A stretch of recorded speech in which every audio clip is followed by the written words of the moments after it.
you are done with that looting, go to Indian areas. Not me saying that, I'm saying the court says that.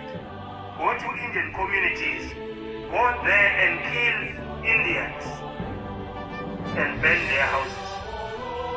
Go to white areas, go there once you are done with looting, go there and kill white community, then and burn their houses.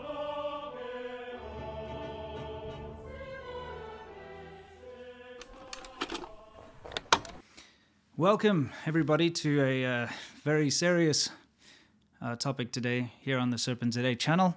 We are going to be talking about South Africa, which, for those of you who don't know, I am South African. I was born in Cape Town, grew up in Cape Town until the age of 11, and then moved to Johannesburg in the Gauteng area, as it's called now. It used to be called the Transvaal.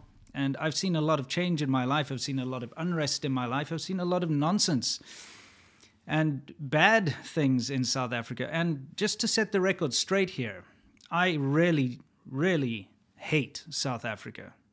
Just had to put that out there. And the reason I hate South Africa is because of what it's taken from me and what it's done. And it's not that I hate the physical country or hate the people, it's the system.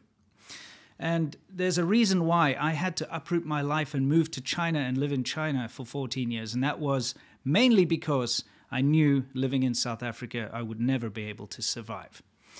We're going to talk a lot about what's going on in South Africa now, exactly what has sparked everything that's going on and what is going on at the moment, because there's a lot of mixed nonsense going on in the news. I have a lot of insider information, and of course, having lived there for 25 years of my life, I know more or less how it works. So what we're going to do, everyone, is we're going to get straight into it. Let me just get a couple of things going here. In the background here, I will be showing you just a little bit of what's going on. Now, I have about 4.5 hours straight of just rioting, looting, burning, violence footage. Okay, I had to scrub through it in order to remove, obviously, the worst of it, because the last thing I want to do is show people being killed and dead people and stuff like that, because of course there's no way this video is going to be monetized in any case, but I just don't want to completely get the video taken down, because it's important for us to talk about what's going on there. So I have scrubbed out all of the really bad stuff. If something crops up in there by mistake, I apologize. You know, there's a lot of crap going on, and sometimes it's difficult to get rid of everything. But what we're going to do is going to start out by just explaining what's going on. We're on about day 9 or so of this absolute chaos in South Africa. And, well, we're going to have to take it back a notch here. We're going to have to take it back to the former president, Jacob Zuma, because this was the spark that started all of this stuff. Now, for those of you who don't know Jacob Zuma, he's this absolute clown of a man. He's incredibly corrupt, crazy buffoon. If there's anything else, any other way to describe, well, there are lots of things I'd like to say, but I won't say. But he was president of the country for a very long time, incredibly corrupt, stole huge amounts of money from the government, built his own private homeland, you know, using government money, gave all of his friends and people in his family and stuff huge tenders, government tenders. And, you know, he's faced over, like, well, at least over 700 official charges of corruption. And even before he became president, he was facing multiple charges of corruption. But of course, that's how Africa works and South Africa works, is it doesn't matter if someone is a corrupt criminal, you can still become a politician if you are connected in the right way. You see, that's how it works. There's no real standards when it comes to putting someone in power. You put someone in power because they're popular or because they have the right connections. And that's just how it goes. So this absolute crazy corrupt guy went into office, stole huge amounts of money from the country, did all sorts of crazy stuff, including raping an HIV/AIDS positive activist, which that's bad enough that he raped someone, but he got off the hook because they couldn't prove it wasn't consensual. But who would consensually, without a condom, have sex with an HIV positive activist anyway? Anyway, he said that he took a shower afterwards, so it was okay. Anyway, that's just one of the crazy things that he did. And of course, I left South Africa during his reign of terror, so to speak. And this corrupt piece of shit guy has been dodging all of his charges of corruption for years and years and years. Anyway, finally it got to a point where he had to answer for some of what he's doing, right? Eventually it got to a point where the Constitutional Court, the highest court in the country, put him on trial and said, you have to come and answer to some corruption charges, which he didn't. He never appeared in court. He kept making excuses about, oh, I'm sick, oh, I'm going to get COVID if I go to jail. You can't, take me to court and stuff, all that. Eventually, he didn't turn up to court. So because he was in contempt of court, and I mean, this has been a real long process. The guy has gotten off the hook a million times because he's got a very staunch, strong support base.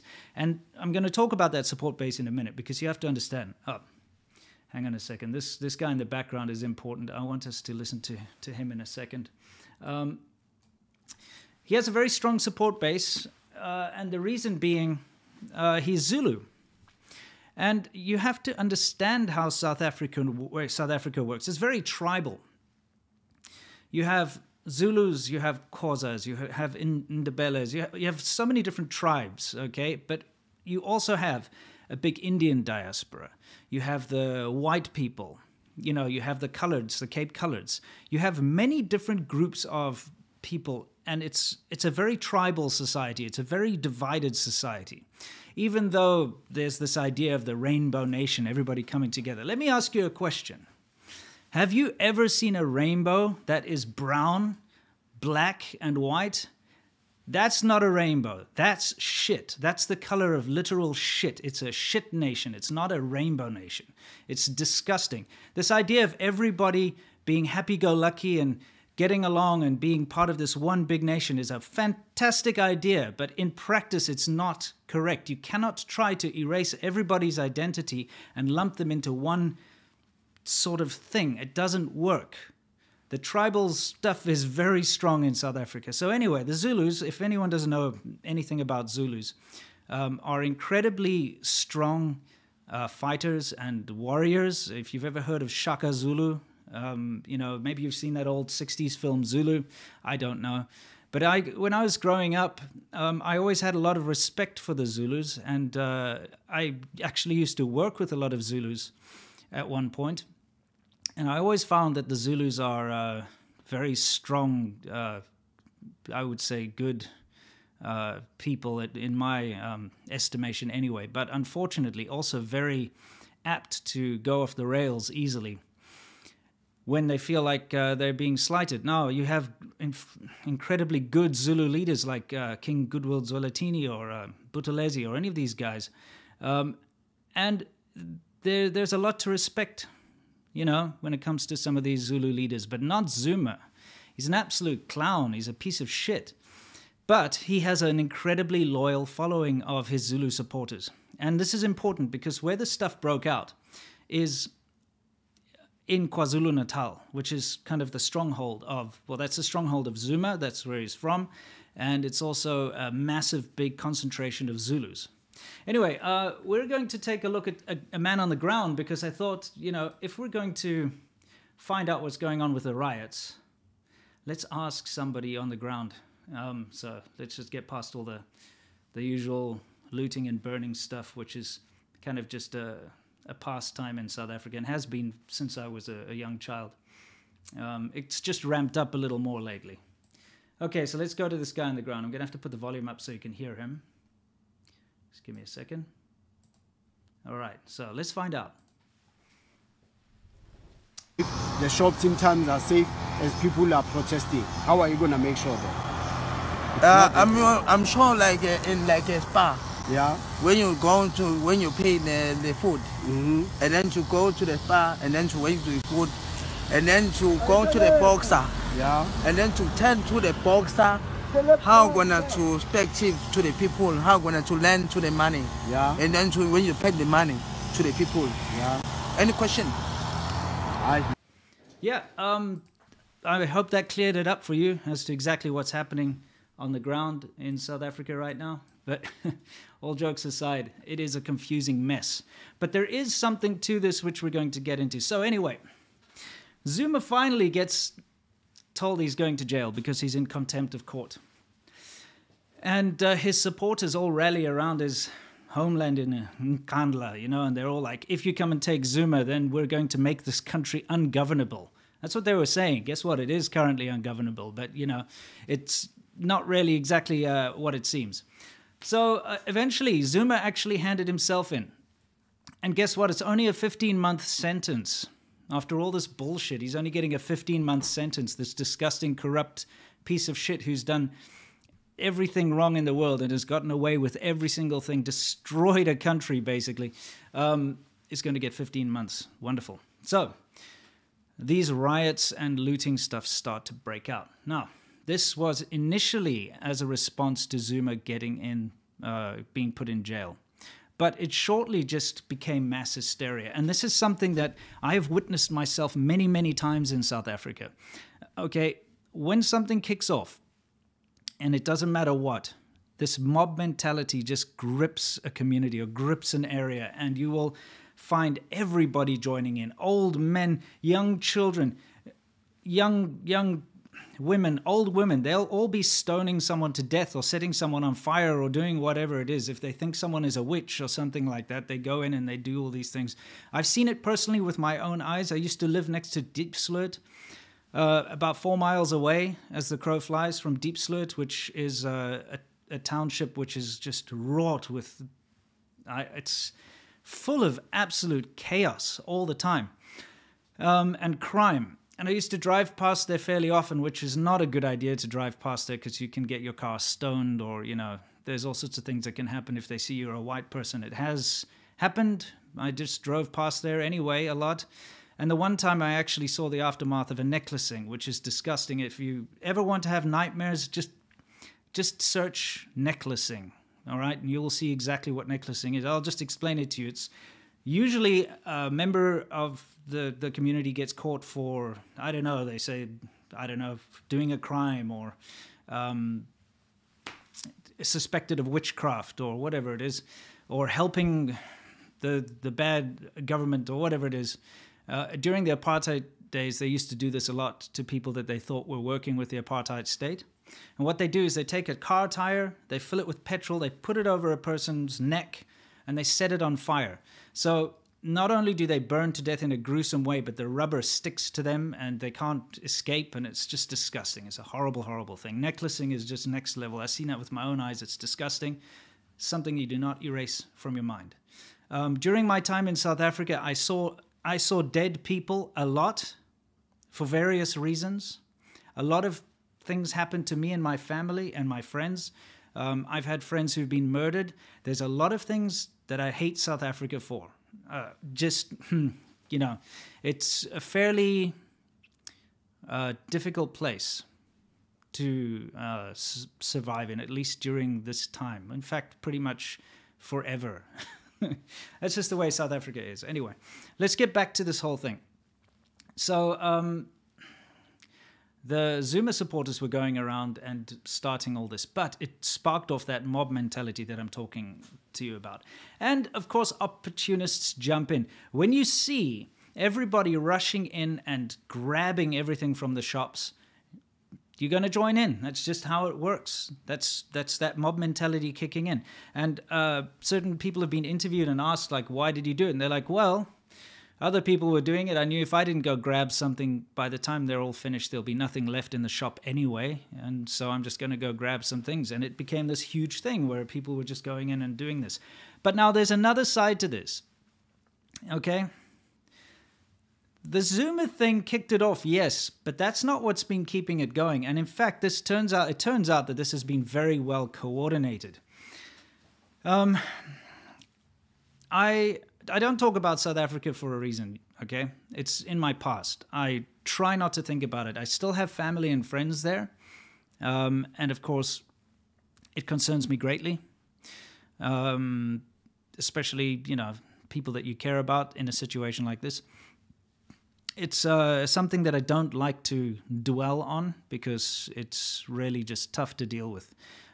So I usually I keep in touch. I do talk about it. I don't talk about it in my videos. I try not to bring it up in my family conversations or, with friends.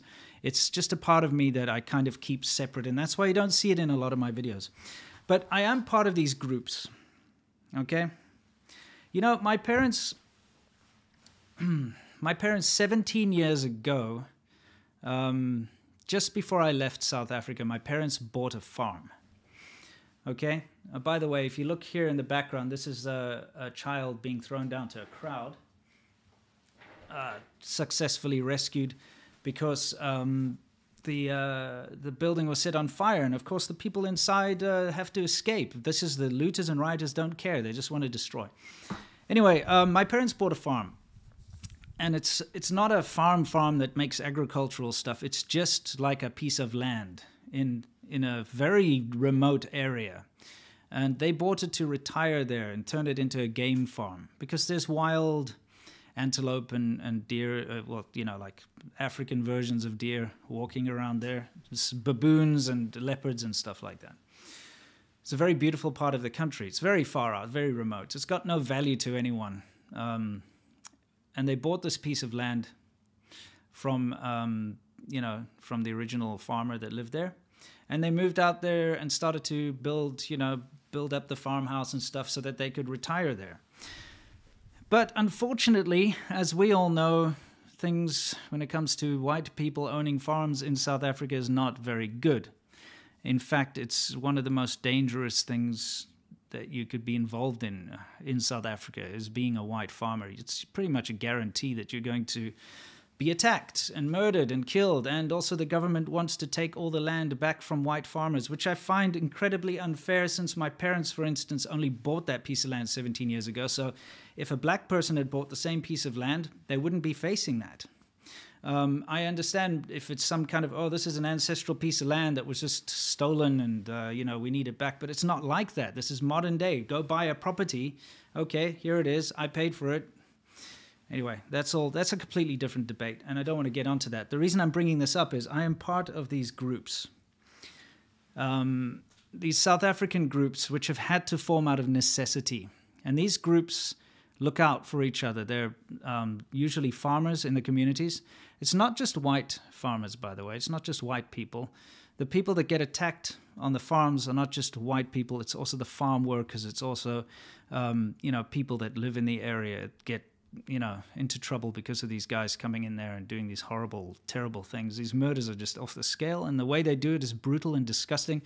And of course, the rest of the world does not care because it's white people, and that really is just that's the be all and end all of it. Unfortunately, it's something that I've had to deal with, and like I said, I don't talk about South Africa because there's no point. Just leave, if you can. That's really, that's my attitude towards South Africa. So anyway, I'm part of these groups that look out for each other. And what they do is when somebody gets murdered or has been attacked, they send out messages to let everybody know and be on the lookout. Or if they've noticed some suspicious activity, they also, send the messages out. And this has been a pretty good way to keep track of what's been going on right now, because in these groups are people that are part of private security firms, people that are on the lookout, part of sort of, I don't know, neighborhood watch type situations, but, on a larger scale.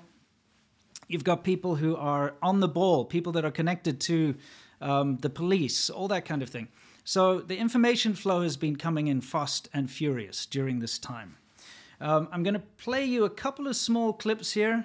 I'm not going to play all of them. I don't want to, give away anyone's identity or anything like that, but I'm just going to play a couple of things to give you an idea about what's going on.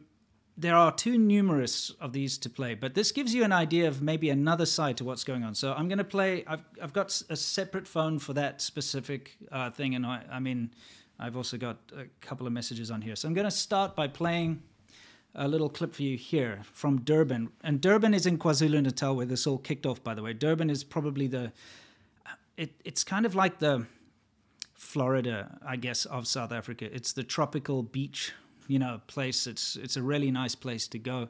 It's got a massive Indian majority diaspora there. That's where all the Indians are, I should say.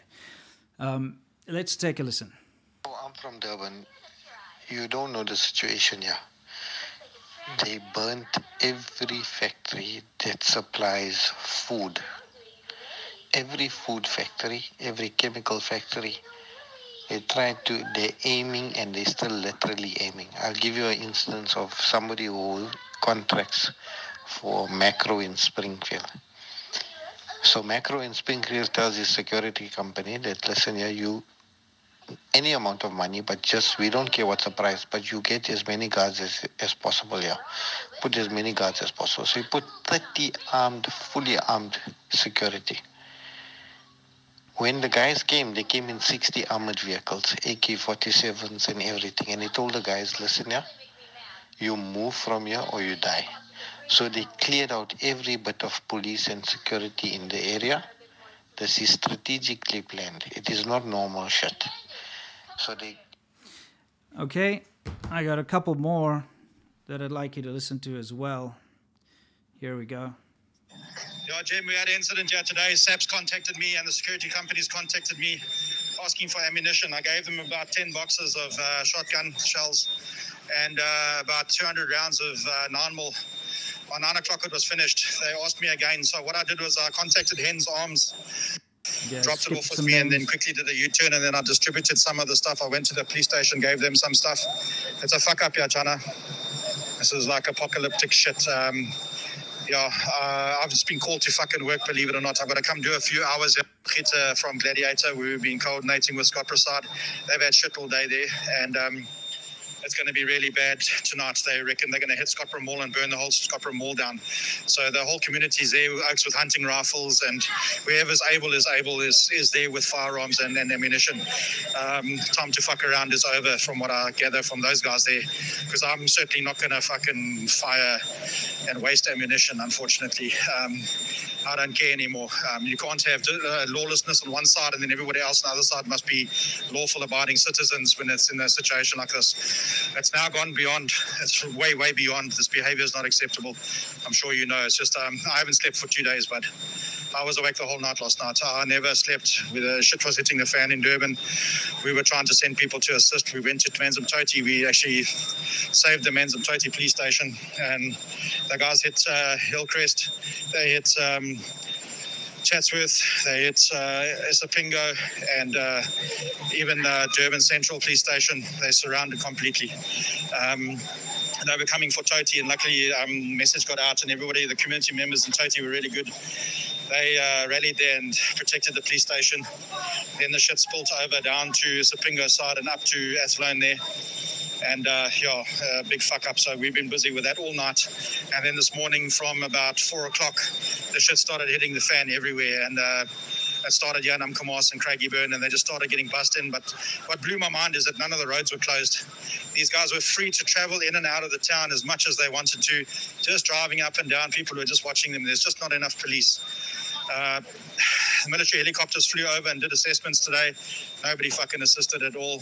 Then the SAPS helicopters flew over a few times and nobody assisted at all. These guys have literally been left to themselves. I think it's fucking sad and disgusting. Everybody who is able-bodied and has a firearm should be here assisting on the coast, wherever the fuck you are. It's a terrible situation. The guys usually cry wolf and all a bit nervous. Hey, bro, that's over. It's happening. So don't fuck around, bro. Don't miss. Okay, the guy's talking about SAPS, which is the South African Police Force. And the South African Police Force is completely useless. I mean, it usually is useless, okay? But it's not exactly their fault that they're useless. They're understaffed. They're underpaid. They're under-equipped. They're full of corruption. The police are just lose firearms, like it's just a hobby or something like that. So, the police keep losing their guns, but actually what they're doing is selling them to the criminals. It's a fuck up. The South African police service is useless and cannot really control what's going on here.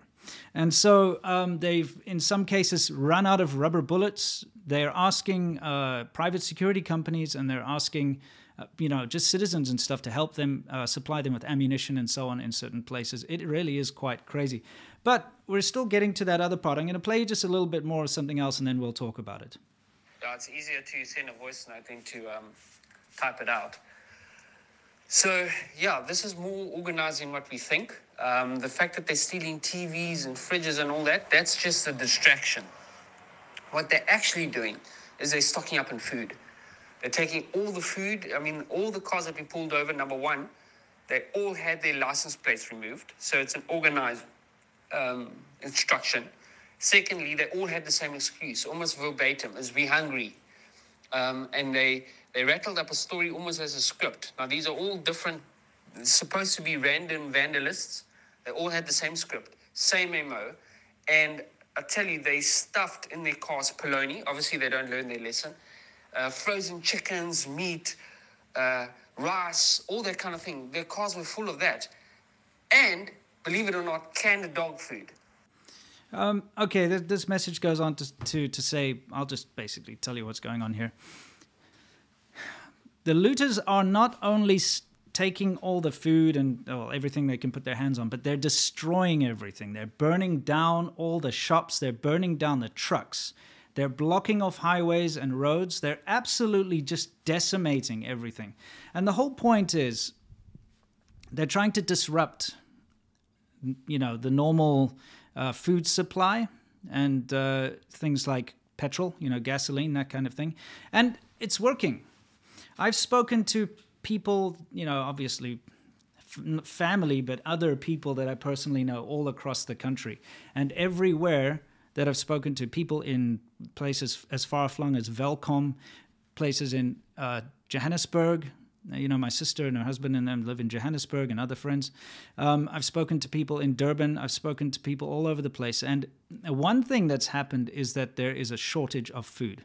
Okay, you can't even buy bread in many places anymore because the supply lines have been cut off. All the trucks have been burnt, and even the distribution stations have been completely destroyed and burnt down. So what's happening is people all over the country are panic buying food right now.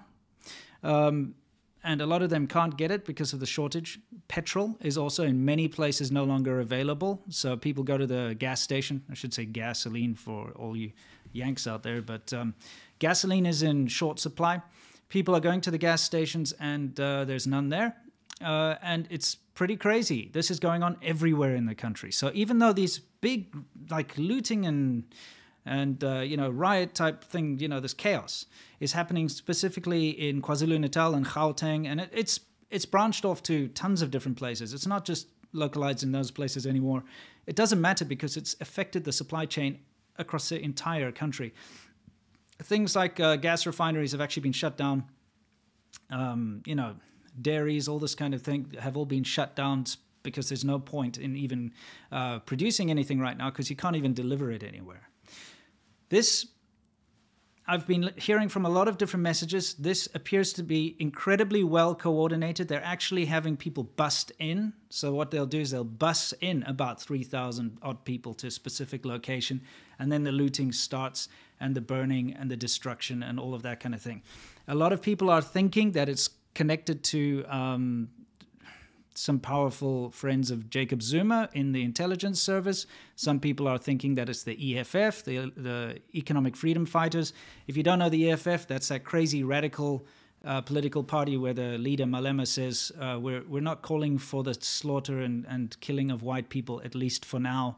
That guy, the EFF could be behind it, but it's definitely coordinated. It's not just opportunistic looting. And a lot of these messages obviously are showing that. Now, there is one clip that I can't show you, but I can play you the audio, and it sums up what's been going on. This is from quite early on. The Indian community, specifically in KwaZulu-Natal, has been fighting back, and they've taken law into their own hands, and they've been protecting their shops and protecting their communities by just shooting the looters when they come there. Kind of like roof Koreans, but it's on a much bigger scale. And they're going in and they're actually burning down informal settlements where a lot of the criminals have been staying. Things like there's all sorts of crazy vigilante stuff going on in South Africa right now because the community and communities can no longer, well, never really could, to be honest, at least not in my lifetime, rely on the police, because the police are useless in South Africa. They really are useless. They can try as hard as they want, but they just, anyway. So they can't rely on them, so they have to take law into their own hands. So there's a clip here of a man who's dying, who's been shot and is lying on the street, and it's an Indian guy is talking to him, came across him, listen to what he says. Hi guys, this is one of the fuckers that came and burnt the trucks. And now he got fucked up basically properly, and he's lying near the fire. So he's about to die, and I'm very, very happy he died, you puss. Hey, you bastard, die. Die, your mother. Die. You fucker. You must fucking die. You puss. Big puss. So that can pretty much give you an idea of the sentiment of what's going on because of all this lawlessness. By the way, if you want to know what poes means, it's basically just Afrikaans for cunt. Okay, so he's saying die, and that's how people are feeling right now. It's disgusting. South Africa has been in this state of open tension since I was a young boy. It is a crazy, crazy, messed up country. Everyone trying to pretend like everything is okay. Everyone trying to pretend like, oh, it's, such a beautiful country and we're a rainbow nation. But at the same time, it's not okay, and it never has been okay. It has always been a mess, and it has always been a country full of racial tensions and a lot of hatred. And it's unfortunate that this kind of thing has now really just accelerated, kind of what's been going on for years. The crime levels in South Africa are unacceptable. They always have been unacceptable. If you just look at the fact that it's the rape capital of the world, which it really is, it's got the highest AIDS infection in the world. It's got the ridiculous amount of murders every day.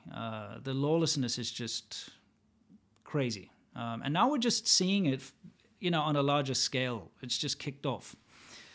It is what it is, guys. I would like to show you something. Look, this shit that's going on in the background, you get the idea. I mean, I could play, like I said, I've got 4.5 hours of this footage. And I've got tons of footage of really disgusting dead people and people being chopped up with what we call a pango, which is a machete. Or people being shot or whatever. And you know what? There's no point in showing that kind of shit. It's something that you grow up with when you live in South Africa, this kind of lawlessness and savagery that you see a lot when it comes to this mob mentality kind of thing that goes on in South Africa. You grow up with it, you get used to it. It affects all your friends, all your family. And you know what the worst part of all of this is? That it's not black and white. See what I did there? Black and white. I'm not talking about races here. I'm talking about, gray areas. It's not black and white. It affects everybody. The poor people get hit just as much as the rich. In fact, they get hit more, to be honest. But they get hit. Now, where is everybody going to get their food? What is the point of being a law-abiding citizen in a country that only rewards criminality? What is the point?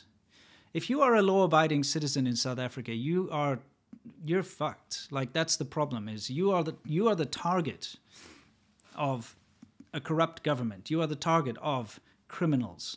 You are the one who bears the brunt of all of the bad choices of the government and all of the bad choices of society. The people that abide by the law. And I'm talking about people in every single different tribe, race, and diaspora. If you are law-abiding, you lose out. If you're a criminal thug, things are easy. And there's nothing to really stop you. South Africa is like that. And there'll be a lot of South Africans out there who will hate me for being so blunt about it because they live in this fucking fantasy. This fantasy in their mind that South Africa is great and South Africa is just such a wonderful country. And you know what? It's a great proof of people coming together and being happy. And, you know, it's only a few criminal elements that kind of make it bad. No. The country is based on a criminal government with a majority criminal element out there that's preying on the weak and preying on the good and preying on the law-abiding. South Africa is fucked. And you, the people out there who like to go on and on about how wonderful it is, you deserve to stay there, okay? You deserve this because you're not helping. You don't help by saying everything's wonderful, okay? What you do is you focus on the fact that there's a problem, you talk about it, and you fix it. You find a way to fix it. You don't shut down the conversation every time somebody tries to point out issues. It's like China. When you try to say that the CCP is bad, you get a billion 50-cent Wu-Maos saying like, no, your country's worse. Well, yeah, my country is worse. This is my country, and I acknowledge that. South Africa is a fucking basket case. And you know what? I admit that because I want it to change. You see? This kind of crap that's going on, I'm out of there. I left. I left specifically because I knew there was no future for me. I would never in a million years have a family and bring up a family in South Africa. Never. Never, ever. That place is lost to me. And whether I have to swim to an island somewhere or, I don't know, get arrested in Thailand or something just to stay away from South Africa, that's what I'll do. I don't care. I'm not going back. That's it. Beautiful country, some of the strongest, most resilient people in the world, some of the nicest people in the world. But you know what? That doesn't matter for shit when you're dead. Anyway, I'm going to get onto something now which is important for everyone. Okay. What you see in this blurry background over here, guys, what you see in this blurry background is my daughter there in the yellow dress. I've blurred everything because it's kids. I'm not going to film some random people's kids and put them on a YouTube video about, you know, about South Africa. What you can see here, guys, is my daughter playing with children. Okay, now that might seem weird. Oh, okay, that's what kids do. But my daughter's half Chinese. She is playing with kids over there. Mexican, Black, Korean, Puerto Rican, white, and God knows what else. Everything you can think of, like a big mix. And there's nothing, there's no hatred, there's no weirdness, there's no racism, there's no bullshit. It's safe. Look at that. It's kids being kids. Okay? This is America. Everyone in America is fucking deluded. They think it's the most racist country in the world. You don't know what real racism is, all right? If you grew up in South Africa, if you lived in China, any of these places that I've spent great times of, like great periods of my life in, you would know what real racism is. America is a country where my child, who is a mixed child, can play with children of all different races, and the parents sitting around there are of all different races, and they get along, and they're not hating each other, and no one's trying to murder anyone. Okay?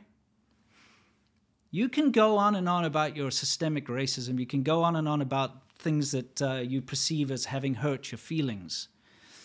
But you know what? I'd rather have hurt feelings any day of the week and allow my daughter to grow up in a society where she can interact with and be exposed to a normal life, where her fucking race is not the most important thing about her.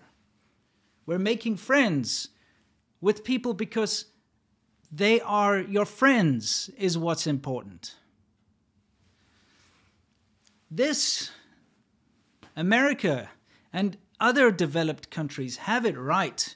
And you fucking spoiled, arrogant pricks who grew up in this kind of situation, in this kind of country, who go around trying to tell me that America is racist, you guys can go fuck yourselves, okay? I'm sorry to be so blunt, and, you know, I understand that there are issues that need to be addressed. I do understand that. Sorry, get back to this crap in the background. I understand that, but you also have to understand that, it's nothing in comparison to real racism, in comparison to real bullshit that your average South African has to put up with. That anyone who's not Chinese who moves to China has to put up with. You know? I just had to put that out there because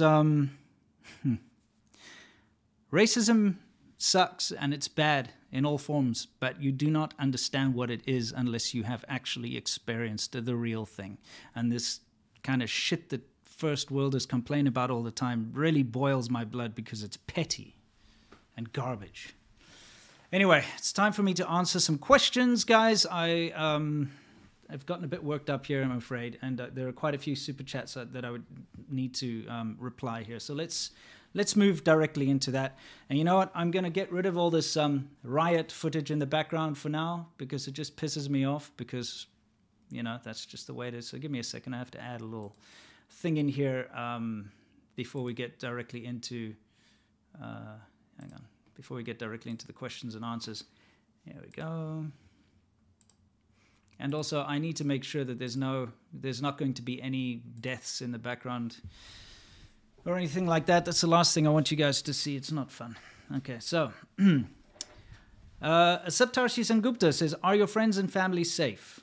Yes, that's the first thing I would like to address is that I've spoken to all of my friends and family and people I care about, and all of them are safe, but they are all affected. They are affected in, you know, to varying degrees depending on where they live. But one thing that's affecting everybody is the shortage of food. And of course, worrying about food security is a big deal. Luckily, a lot of them, you know, because of when the pandemic hit out, I warned them all to go and get a lot of tinned food and all that kind of stuff. And a lot of the people listened to me, actually went and did that. So now it's something they've kind of been keeping in the back of their pantry or whatever, and that's going to help out in this kind of situation, which is a positive. You know, the military has been deployed in South Africa. I think about 25,000 troops thereabouts. But it's having very little effect because, of course, the government has not declared a state of emergency, even though, I got to tell you, if it was a rational government, they would have declared a state of emergency a long time ago. But no, they didn't, because guess what? It's just kind of normal. Anyway, let's see what we got here. Sorry. Zero Kiryu, hoping the people you are close to are safe. Yes, they are. Thank you. Bro, here's some demonetization money. Hope your parents stay safe. Thank you. I appreciate that. Power Shift. Would you consider South Africa or China to be more racist?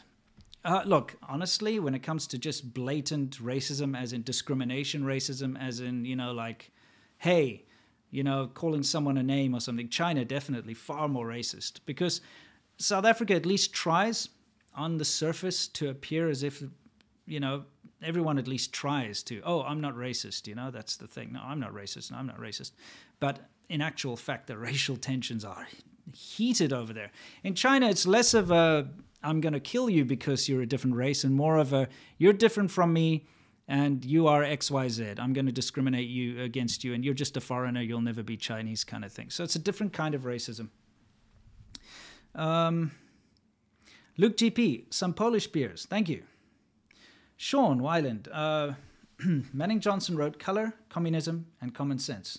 Same playbook as the communist ANC, Mugabe in Rhodesia, and BLM and Antifa in the USA. Marxist race riots. Look, that's one thing that I haven't addressed yet, and that is the fact that the ANC is built on communist roots, and that it is communist, and it's got socialist ideals and all that kind of stuff, and are, in fact, very close friends with communist China.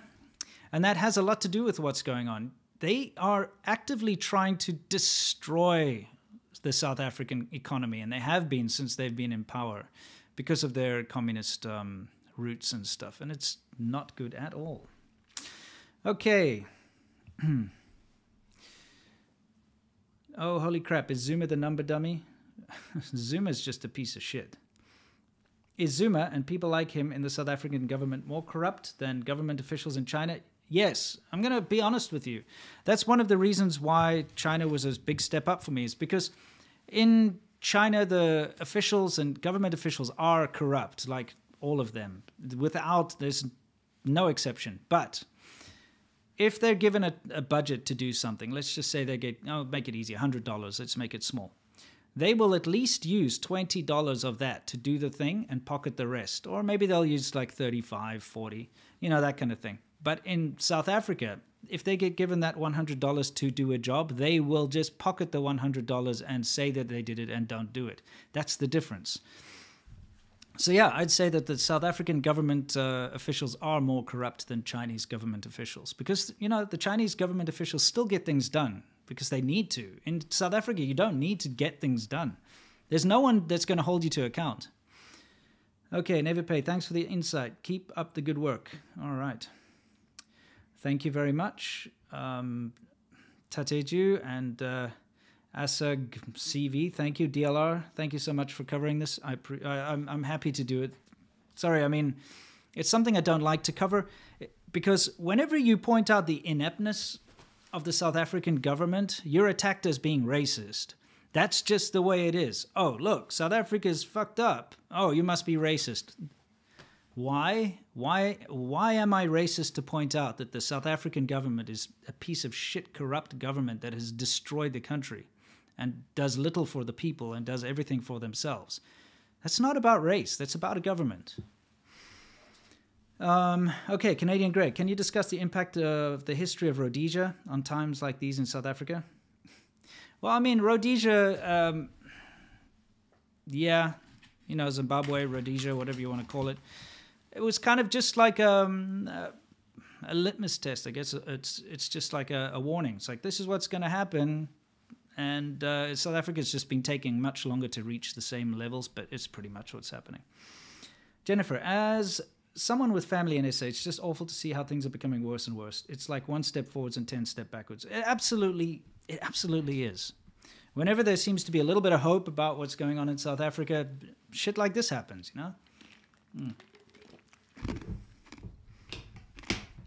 Okay.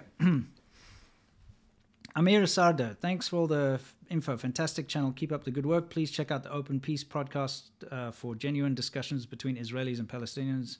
Be great to have you on the show. All right. Well, I have nothing to do with Israel or Palestine. I don't really understand what's going on there. But thanks anyway. I appreciate it. Martin Humphreys, thank you, Winston. It's a pleasure. Ponton21, check it on Dingo Dinkelman on YouTube. He's giving live updates from Ground Zero, protecting his family, his reptile zoo, and his community. Yeah, I've got so many people that I know there that are sending me updates all the time, that I know exactly what's going on, Like I said, I've got 4.5 hours of footage and more keeps coming in every day. Like right now, I've just received those groups, I've just received another 4 videos of bullshit, and that's one thing that's a little different here, is that South Africa doesn't censor the internet. So when things go down, you get to see it. You get to see the TikToks. You get to see the shares. You get to see what's going on. How do you think Trevor Noah is going to spin this? This is SSDD442. I don't know. He'll probably blame apartheid or some nonsense like that, whatever gets him what he wants. Canadian Greg says, are there chances for the violence to spread to the Cape, Lesotho, Eswatini, and neighboring countries? No. Look, yeah, some definitely like places like the Cape. Cape Town is still governed by what do they even call themselves these days? The Democratic Party. I don't know what they call themselves these days, but they are not majority ANC, and there also isn't a very big Zulu population down in Cape Town. So I think that they are probably going to be the only province, the Western Cape, that kind of gets out of this fairly unscathed. But that's just, time will tell. Michael Emeo, Thank you, Brian, by the way. Michael A. Mayo says, wow, the child being thrown off the balcony reminds me of the kids being thrown off the cliffs in Okinawa. Yeah, it's not the same because this, they actually caught the baby and saved the baby. You know, that's the thing. These looters and rioters and stuff, they have no care for anybody because they're trampling each other. They're setting buildings on fire with people still in the buildings. It's chaotic, you know? Drubako Mandix says support from Germany and Croatia for white people in South Africa. Thanks, but you know, I've got to say it's got to be support for all people in South Africa. I just want to put that out there because when it comes to things like the farm murders and what's going on there, that is definitely targeted towards white people, and that is a race that's being targeted because of the color of their skin for murder and whatever else. And that's where the white community needs support in South Africa. It's specifically for those farm murders and things like that. But when it comes to what's going on right now, everybody in South Africa is a victim of what's happening right now. It doesn't matter, like I said, what your race or your tribe or your whatever you want to call it is. It's everybody's being completely screwed up. But thank you very much. Ram Runner. Have you been to Namibia or Botswana? I hear many South Africans are fleeing to there, and they're both a lot better than South Africa. Yeah, actually, my godfather lives in Windhoek in Namibia. And as a young child, I went to both those places. I can't say I've been to them recently, but yes, they're both better off than South Africa as far as crime is concerned. That's for sure. South Africa still has the best infrastructure in Africa. You know, down there, it really does. And that's why you get such a big draw of illegal immigrants and things like that going down there. And it just adds to the chaos. And this batshit crazy president we have now, Cyril Ramaphosa, you know, during COVID, he made a lockdown and he banned the sale of alcohol and cigarettes. Okay, explain that one to me. You know, just crazy stuff. Make it a law that you're not allowed to buy or sell alcohol. Why? Because he's batshit crazy. That's why. The guy doesn't know anything about running a country. He just sits back there and sort of says, oh, this is not very good what's happening right now. You know? Anyway. The ANC really doesn't interest me. They're a piece of shit political party that's useless, destroyed the country, and, you know, I would much rather... Mandela had a good... He made sure there was a peaceful handover. He did a lot of good things. He also was a terrorist as well. There's a lot of bad things that Mandela and his crew did back in the day, but that doesn't matter. The man still managed to successfully hand over the country to the new government and get things rolling. It was the people that followed Mandela that destroyed the country. Corrupt, inept, useless people like Zuma. And I just wish that he'd been a bit more careful in choosing his successors. Greedog47. Thank you, Winston, for all the truth you tell about South Africa and China. I would say you do better journalism than the mainstream media. Thank you, mate. I appreciate it. I only talk about things that I've experienced in my life, things that I know I can speak about. I'm not someone who just wants to read out headlines and say, oh, look what happened here, look what happened there. No, this is something that personally affects me in many ways. That's why I'm talking about it. Thank you. Bert Pineapple, thanks for your spotlight on this. Thank you. David Pay, shocking. Thanks. Recyclops, thank you for covering this. Vash Wolfwood, thank you. Power Shift, thank you. Says, thanks for real journalism, Winston. Many, many non-Wu Miles love you. And Seamilk, thank you. I appreciate that very much. Kevin Suggs says, you should do a prepping video for Americans and South Africans. Yeah, you know, this whole idea of prepping, it's good to have something, depending on where you live. If there's natural disasters, tornadoes or something like that, it's good to have a supply. But, you know, I see this stuff they do on TV, like preppers or whatever, and these guys think there's going to be a zombie apocalypse or something. These guys need to shut up, you know. But, yeah, it's good to be prepared in any case. Jay Leo says, Elon Musk should help out his homeland with his multi-billions of dollars. I wonder whether or not he cares.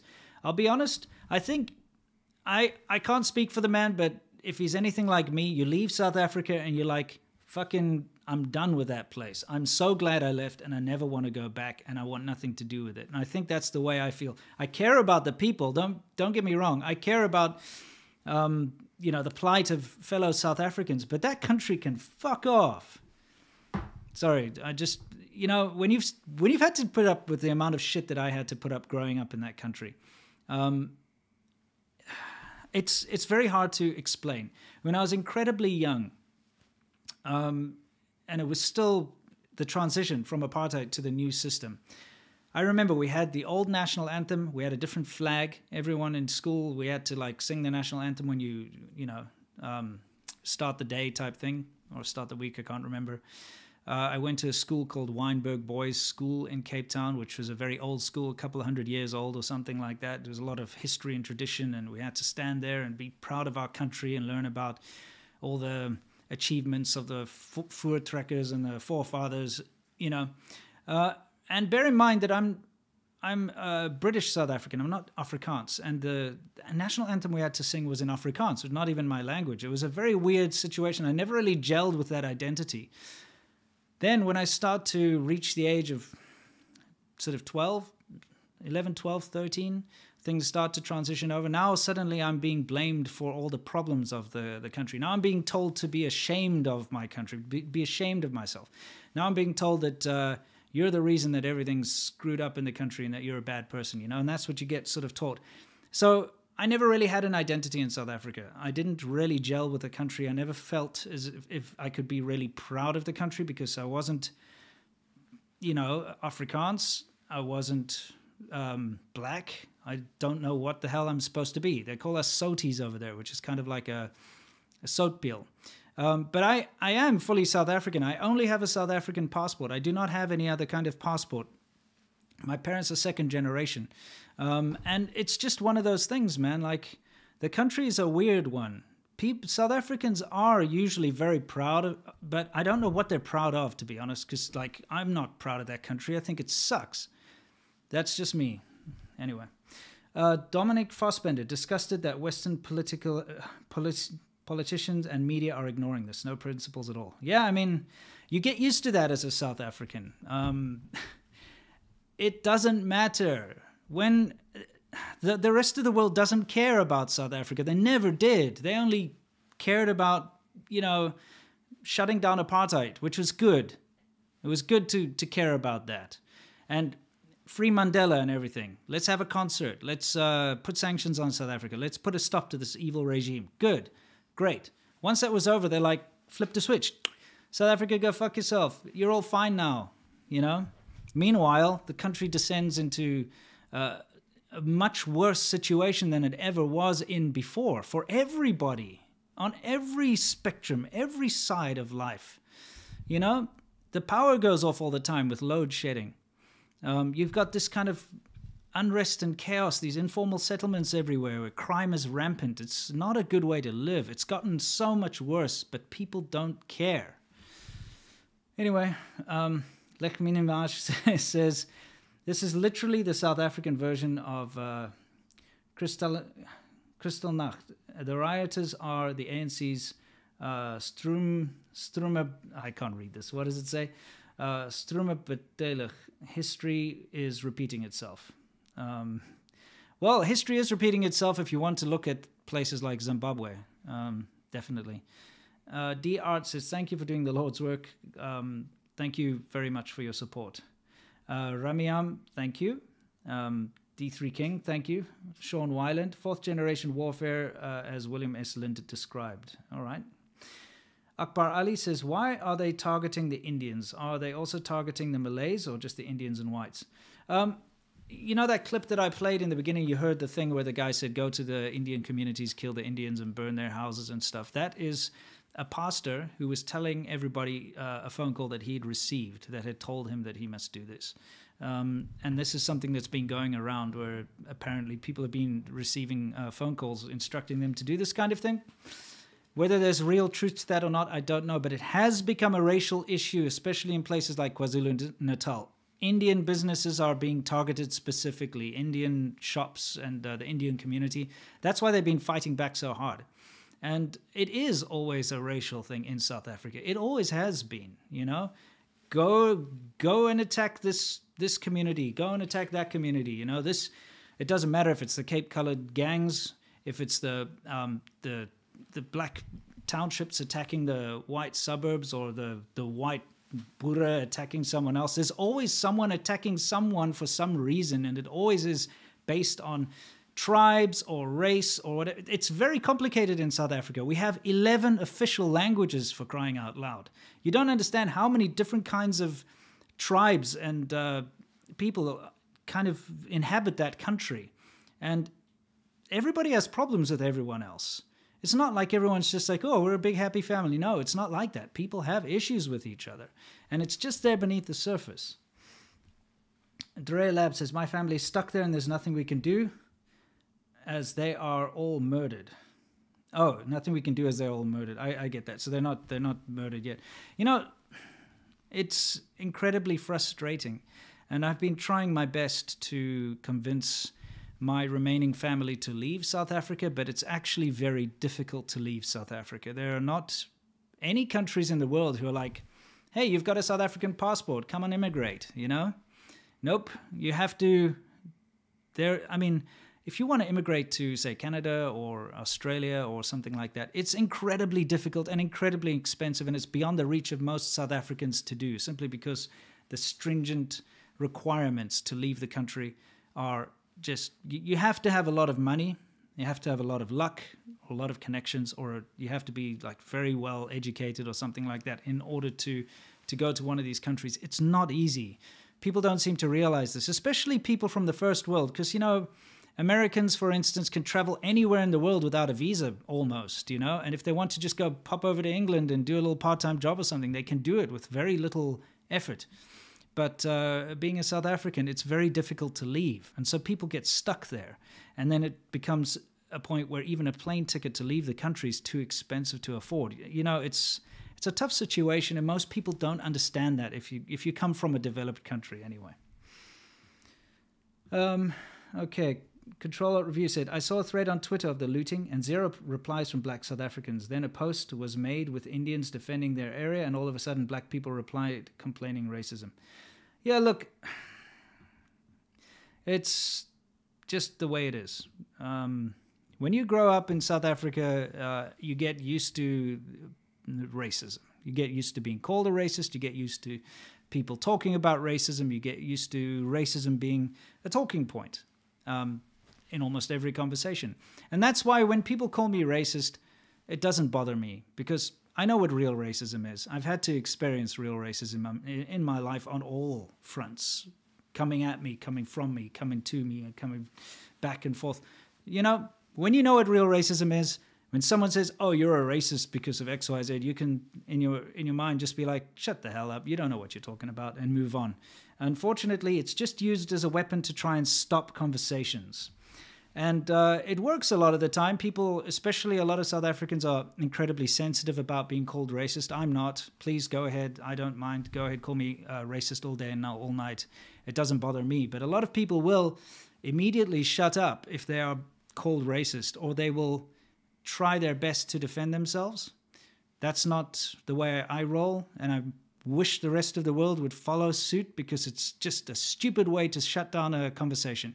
If you're going to have a proper conversation and come up with solutions, you can't allow people to be shut down just by being called a name, you know? Eric Lawrence, thank you. This needs to be said. Thank you. Billy Utz, love your raw footage. Hope this small donation helps. Thank you very much, Billy. A D3 King, thank you for the 99 cents again. I appreciate it. Guacre TM, how much does it cost to live in Taiwan for a year? Also, how much are normal tuition fees to study Mandarin for a semester? How much? Much love from Michigan.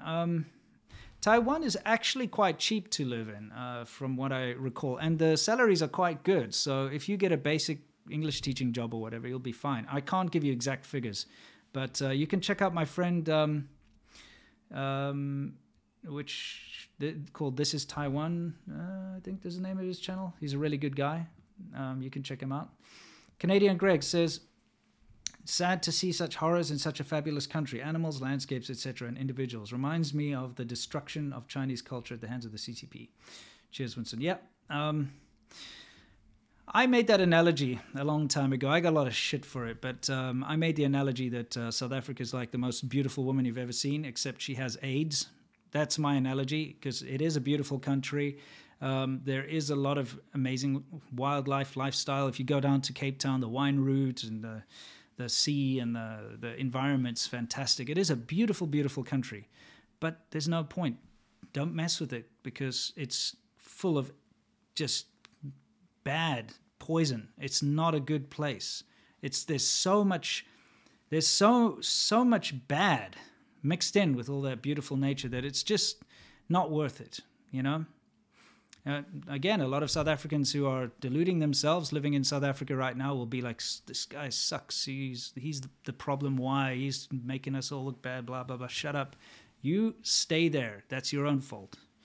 And if you want to get out, try. And if you're not trying, I don't know what you're doing. It sucks. But, you know, when your country has abandoned you, you should abandon your country. That's honestly the way to go forward, because as much as you keep rooting for that country, and as much as you want it to improve or go back to the way it was for that brief period in time when everyone was happy together, it's not going to. It's just not going to. And you just need to keep seeing what has been happening over and over the years to prove that it's not going to get better. You just look at it. When I left South Africa, the rand was still fairly strong. I remember it was stronger than the Chinese yuan when I left South Africa. Now it's like, I don't even know how much you have to pay for it. I'll tell you right now. So, let me write it over here. 1 CNYNZAR, South African Zuid-Afrikaanse rand.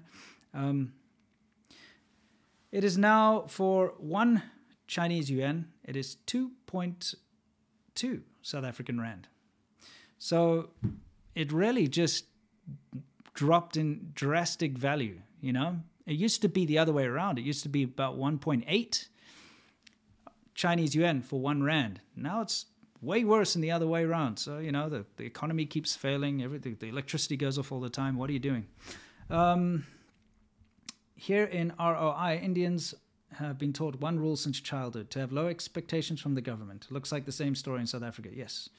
Michael Anderson, Winston, patron for years and really hoped you would make one about the situation in South Africa. And you did. Thanks. Sorry, let's get back to where I was. Yeah, come on, where was I? This thing jumps around, unfortunately. Okay, there we are. Gregor says, your words matter. Thank you. I appreciate that. It's tough. It's a tough thing to talk about, because there's so many people who put blinders on and don't want to acknowledge or see the truth. James Zach says, thank you for speaking the truth. Black Halo 6, get him, Winston. Thank you. Baba O'Reilly, I feel for you, man. A man who failed, a man of 2 failed states. Keep going. Yeah. Snortsbean, thank you. And Blue Beetle, thank you. James, amen. Glad to hear someone not born here with worldly experience say that. These people are trying to destroy the US. Thank you for everything you do. It's a pleasure. Swiss, thank you. Clarence Mumford, you don't know squat. They have gender ethnic degrees. Sarkov, okay. Gollum says, you're a man of truth. You're giving a fair opinion to take on board, and I appreciate your honesty on many topics. Thank you. If there's one thing I will never do is willfully lie about something. You know, I made a video a while ago about the school stabbings in China, and one of the things that I brought up was the fact that I didn't like the idea of, you know, young, pissed-off hormonal teens having access to maneuverable carbines with high-velocity ammunition with excellent penetration. In other words, an AR-15. But a lot of Americans took that as me saying that I'm against gun ownership, which is not true. I have been a legal gun owner since I was 16 years old. And I am very pro-gun, but only in a very responsible sense of the word. I believe that having a firearm for protection of your family and protection of your community and so on is something that's very important, but only in a very responsible sense. In other words, none of this Yahoo jumping around, ooh, come and get my guns type thing, you know, with AR-15s and, you know, that like, come take it shit, and people going and shooting random crap. That's fun and everything, but that's not what I'm talking about. Proper, safe handling of firearms, respect for firearms, and being taught how to use a firearm correctly is kind of the school of thought where I'm from. And having carried a gun my entire life, it was incredibly difficult when I moved to China to no longer have a gun. It was a very strange thing to me, you know. And I'm all for firearm ownership, because this kind of thing that happens in South Africa, the only way you will not be overtaken and completely just destroyed by you know, the crime and the disgusting things that happen in South Africa is if you can protect yourself and your family. So for all the Yanks out there who picked up a mixed message from me, I am not anti-gun. The only thing I was saying is I don't think it's a good idea for pissed off hormonal teenagers to have access to guns to shoot up their schools. Not to say that people shouldn't have guns. So I just wanted to set the record straight. Okay.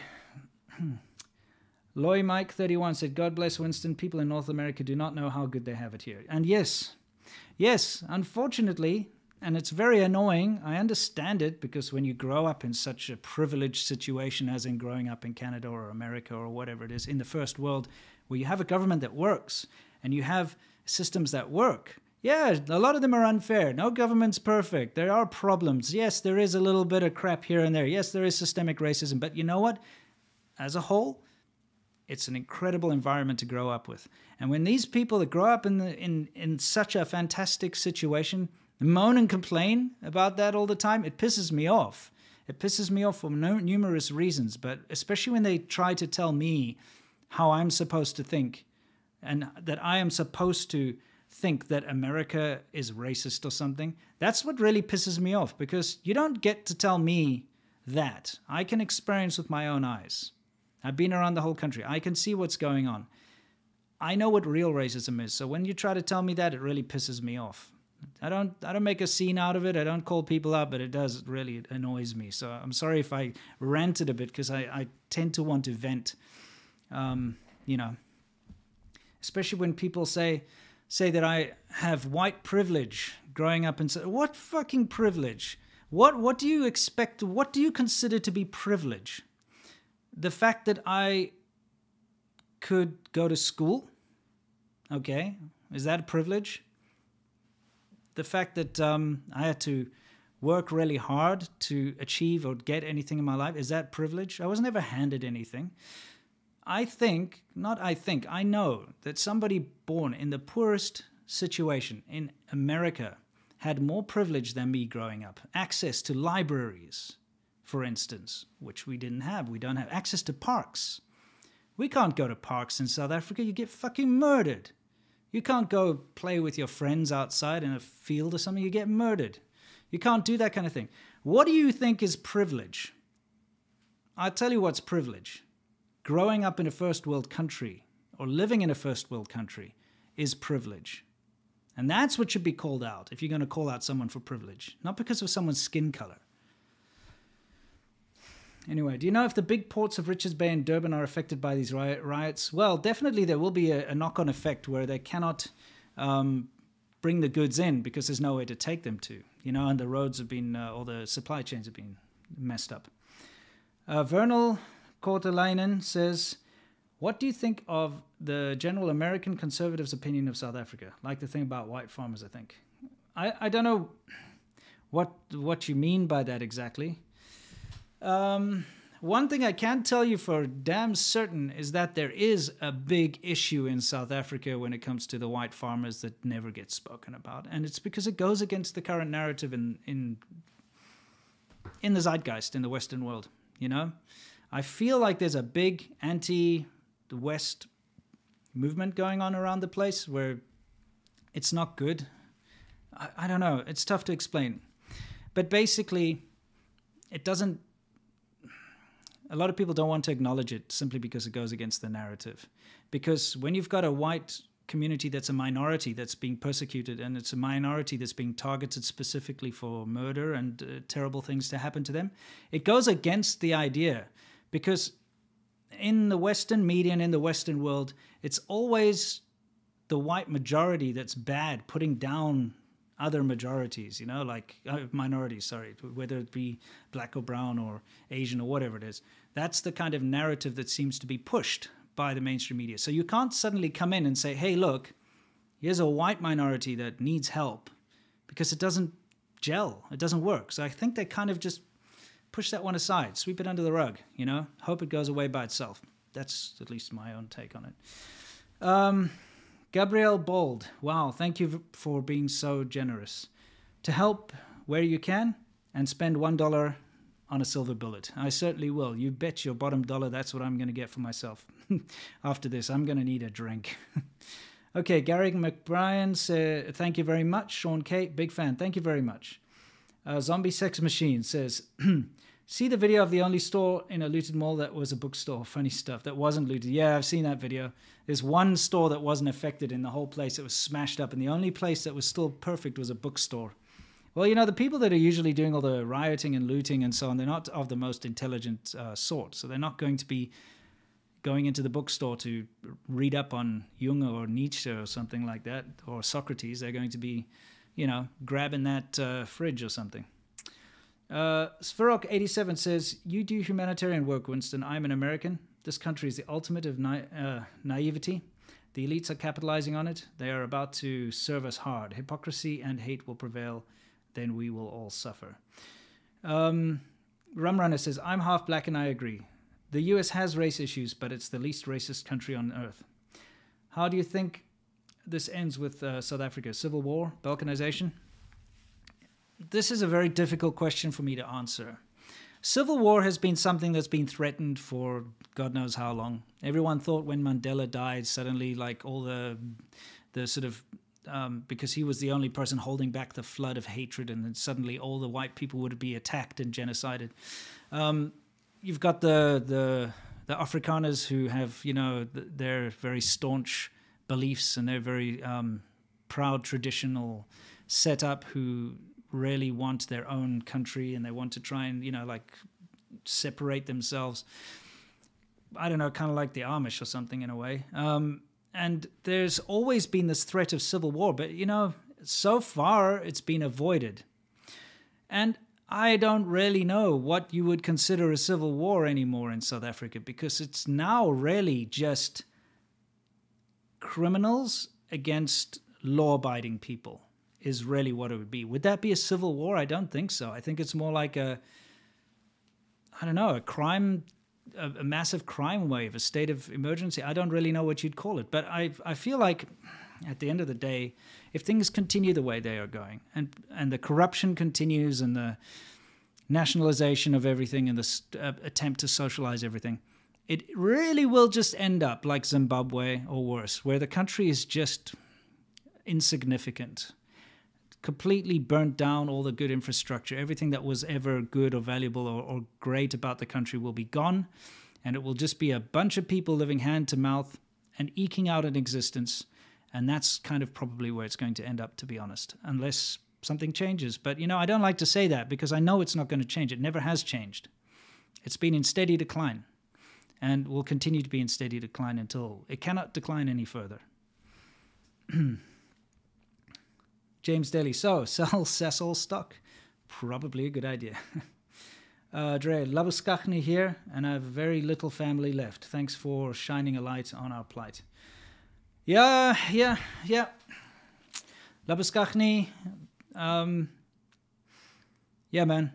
You know, I think all of us South Africans who made it out all feel the same way. It's like, I don't know. It's tough. It hurts you, you know. It hurts your heart to see the country that you grew up in just be destroyed. It hurts you that all of the people you care about that are still there are in such danger all the time, and you don't know when you're going to get that phone call that they've been hijacked or mugged or killed or whatever the case may be. And it doesn't matter whether you are an Afrikaner, a Soti, a Xhosa, a Zulu, and any number of different South Africans. It doesn't matter who you are. We all feel the same, those of us who have left, and that is a huge sense of loss. because we know it's not coming back, you know? Artem Kozlo, God bless you and your family. Winston, praying for you. Thank you. Your take about the situation in Cuba and the embargo? My take on Cuba is that's communism for you, you know?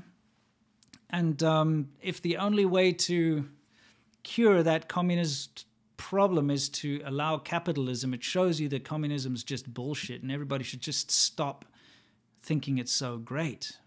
How about that for a minute? Hontas Farmer says, thank you for covering this. We shouldn't have thought the end of apartheid would magically fix everything systemically wrong. Yeah, absolutely not. You know, unfortunately, you with the ANC, you let the wolves into the sheep pen. They just came in there and slaughtered and took and destroyed. They destroyed a government that was running well. Okay? Now, I'm not saying apartheid or the apartheid government was good. What I'm saying is that the government and the infrastructure, everything that was there ran very well. It was first world.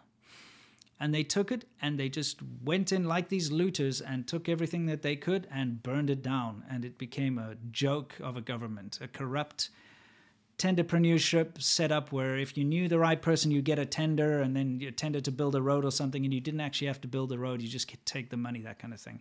It became a mockery and a useless government. The ANC, unfortunately, just messed everything up. Aji Ray, does it feel weird that we feel we have to say thanks for telling it like it is? Keep it up. Yeah, I have to be honest with you guys. The reason I don't talk about South Africa so much is because people are so allergic to the truth. And if somebody like myself says the truth, all it ever does is bring a shower of shit on top of us, if I can put it in a nice way. Nobody wants to hear the truth. Nobody wants to know that there are these massive failings and that South Africa has failed. South Africans don't want to hear it. The West doesn't want to hear it. Nobody wants to hear it. Nobody wants to acknowledge it. And so it stops a lot of people from talking about it. And yes, I am overly pessimistic. There are a lot of very optimistic people in South Africa who think that, oh, it's still great and everything's good. Those people are stupid, in my opinion. They're deluding themselves. But I understand that it's a bit of a coping mechanism because when you have no other choice but to live there, you try to find the best that you can. It's kind of like if you're in an abusive relationship and your husband beats you and you are incredibly unhappy and terrified of this man, but every once in a while you'll see that he does something nice. He buys you some flowers or something, and you look at that and you say, he's such a good man. That's what it's really like for the South Africans who are so optimistic about South Africa, is they see these little glimpses every once in a while, which give them hope. And they're like, wow, what a great country. This really is such a good country. Meanwhile, there's no bread in the shops. The petrol's run out. Your neighbor was murdered last week, you know? POS Daniel, thank you. Russian bot says, are supply chains coming back now or a total loss? You know, with the military being deployed and everything, we're hoping that things will stabilize a bit, but so much damage has been done to the infrastructure and the supply chains that it's going to take a very long time to recover. And so there will be food shortage issues and petrol shortage issues and so on for a while to deal with, you know? And, you know, this rioting and stuff hasn't stopped. It's calmed down a huge amount since the military's out there and stuff, but it hasn't stopped. So just a matter of time. Kevin says, thank you for the great episode. Is there any way you see things in South Africa can improve? Honestly, no, I don't.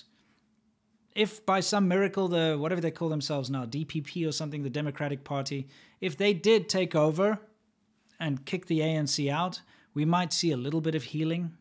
But, you know, it's just tough. It's tough to say. I don't think it's ever going to get better. I mean, that's why I don't live there anymore. That's why I'll never live there. Like I said, I'd rather be in a Thai prison than go back to South Africa. Cavilling Man says, if I want to move to Africa, which country is safe?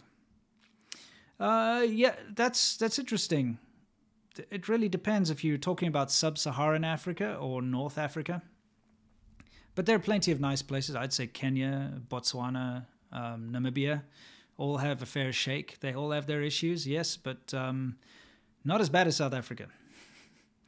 Okay, thank you, Michael. Das Andenmoa says, can't afford more than this for now. I get you, man. Thank you. I really appreciate it, guys. The support that you are giving me is something that I can never be grateful enough for. So thank you to everybody, every single person who watches my videos, anyone who's contributed anything. Thank you so much. Okay. Blind Spot Spotter. Thank you, Maestro Love Rosam. Blind Spot Spotter says, I've been waiting years for you to talk about this, but stop sugarcoating everything and tell us how you really feel. You know, obviously, I could be more harsh. Like I said, I truly do harbor a genuine hatred for the experiences that I've had to endure living in South Africa. Least of all,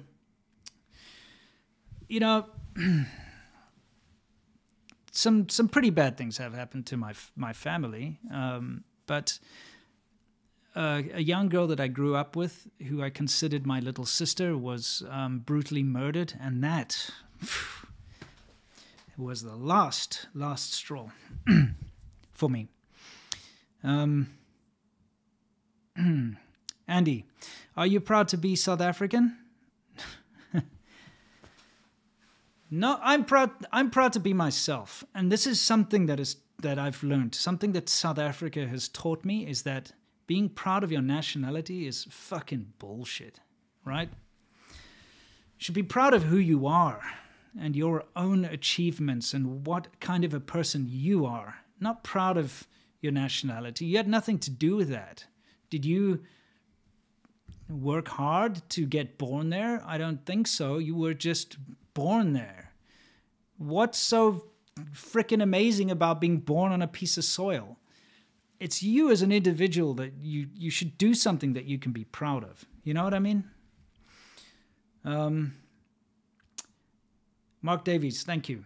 Pasky 303. This feels very Hong Kong-esque when the shit starts going down, but now worse. Fingers crossed for you and for the people, man. Yeah, look, that's why I was so pessimistic about Hong Kong all the time, is that I've seen what happens when a country has a massive regime change, when a government takes over, and a completely different government takes over.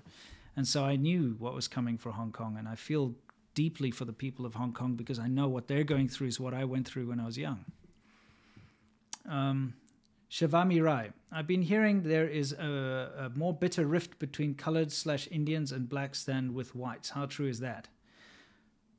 There's a rift between everyone in South Africa. Every single group has an issue with each other to varying degrees. You know, it's just the truth. And everybody lives in their own little bloody areas as well. They don't mix. Everybody might go to the same shopping malls and go and hang out in like Santon or something and have a coffee and pretend everyone's like, oh, we're all so sophisticated or something, the rich people anyway. But everybody has a problem with everyone else, you know?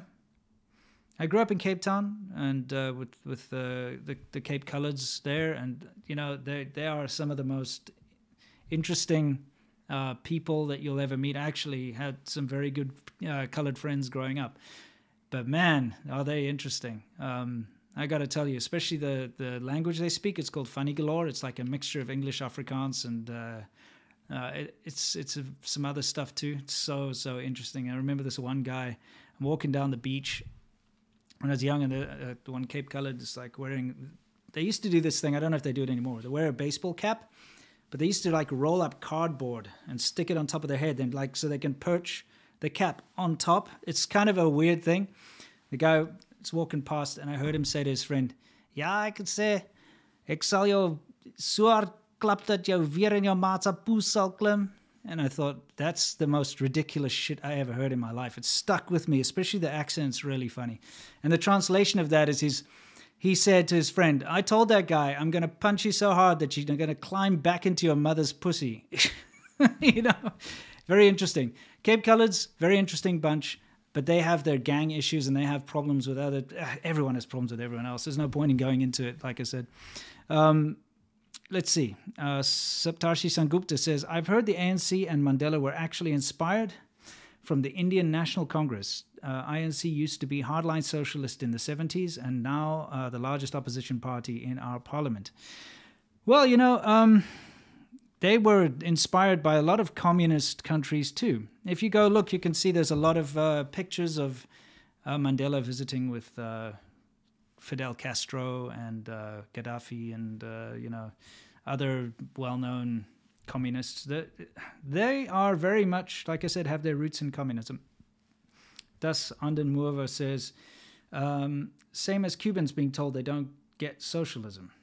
Yeah, exactly. SN WSST goal, thank you. Gregor Samsa says, is there an African nation that has both created a central government and advanced the society and country? Yeah, I think it's called Wakanda. Koala 1203 says, thoughts on Archbishop Desmond Tutu. Archbishop Desmond Tutu, I got something to say about that man. He's a hero.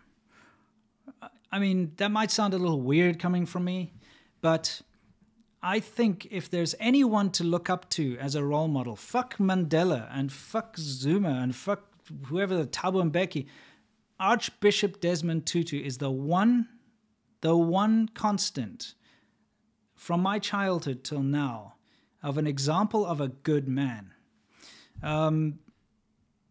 He has nothing but kindness and forgiveness in his heart. And the world could learn a lot from Desmond Tutu. Deacon. Stephen, thank you, Deacon. Stephen Kraft, thank you. Hey, Winston, sorry to see you go through this over your homeland. Thanks to you and Lawai for all the work you do. Hey, it's a pleasure, mate. Sasuke, thank you. Have a nice day, thank you. Alien Madchen, thank you. I wouldn't want to live somewhere like China or South Africa, but I would not call any racism garbage. Maybe insults are mild, but more is going on than that. Sure, there is. Of course there is. But you know what? It's peanuts in comparison to what's really going on in the developing world, you know? So making such a huge hoo-ha out of it is not necessary, especially in a country like America where you can take action by writing to your congressman. If you receive any kind of, racial abuse or something like that, you can go to the law. It's a country of law. It's a country that actually has laws against that. You can go to the police and you can file a report. You can go to, like I said, write your congressman. You can write any amount of advocate groups that are on your side that will help you out. That's what makes it such a good place, is that there are laws that protect you. In South Africa, it's just a clusterfuck. Jen Cameron, how will this affect SA universities? I don't know.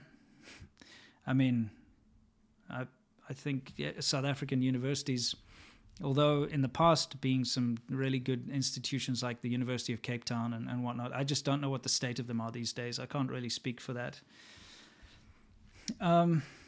Tapio, thank you. Derek C. Hey, brother, USSF here.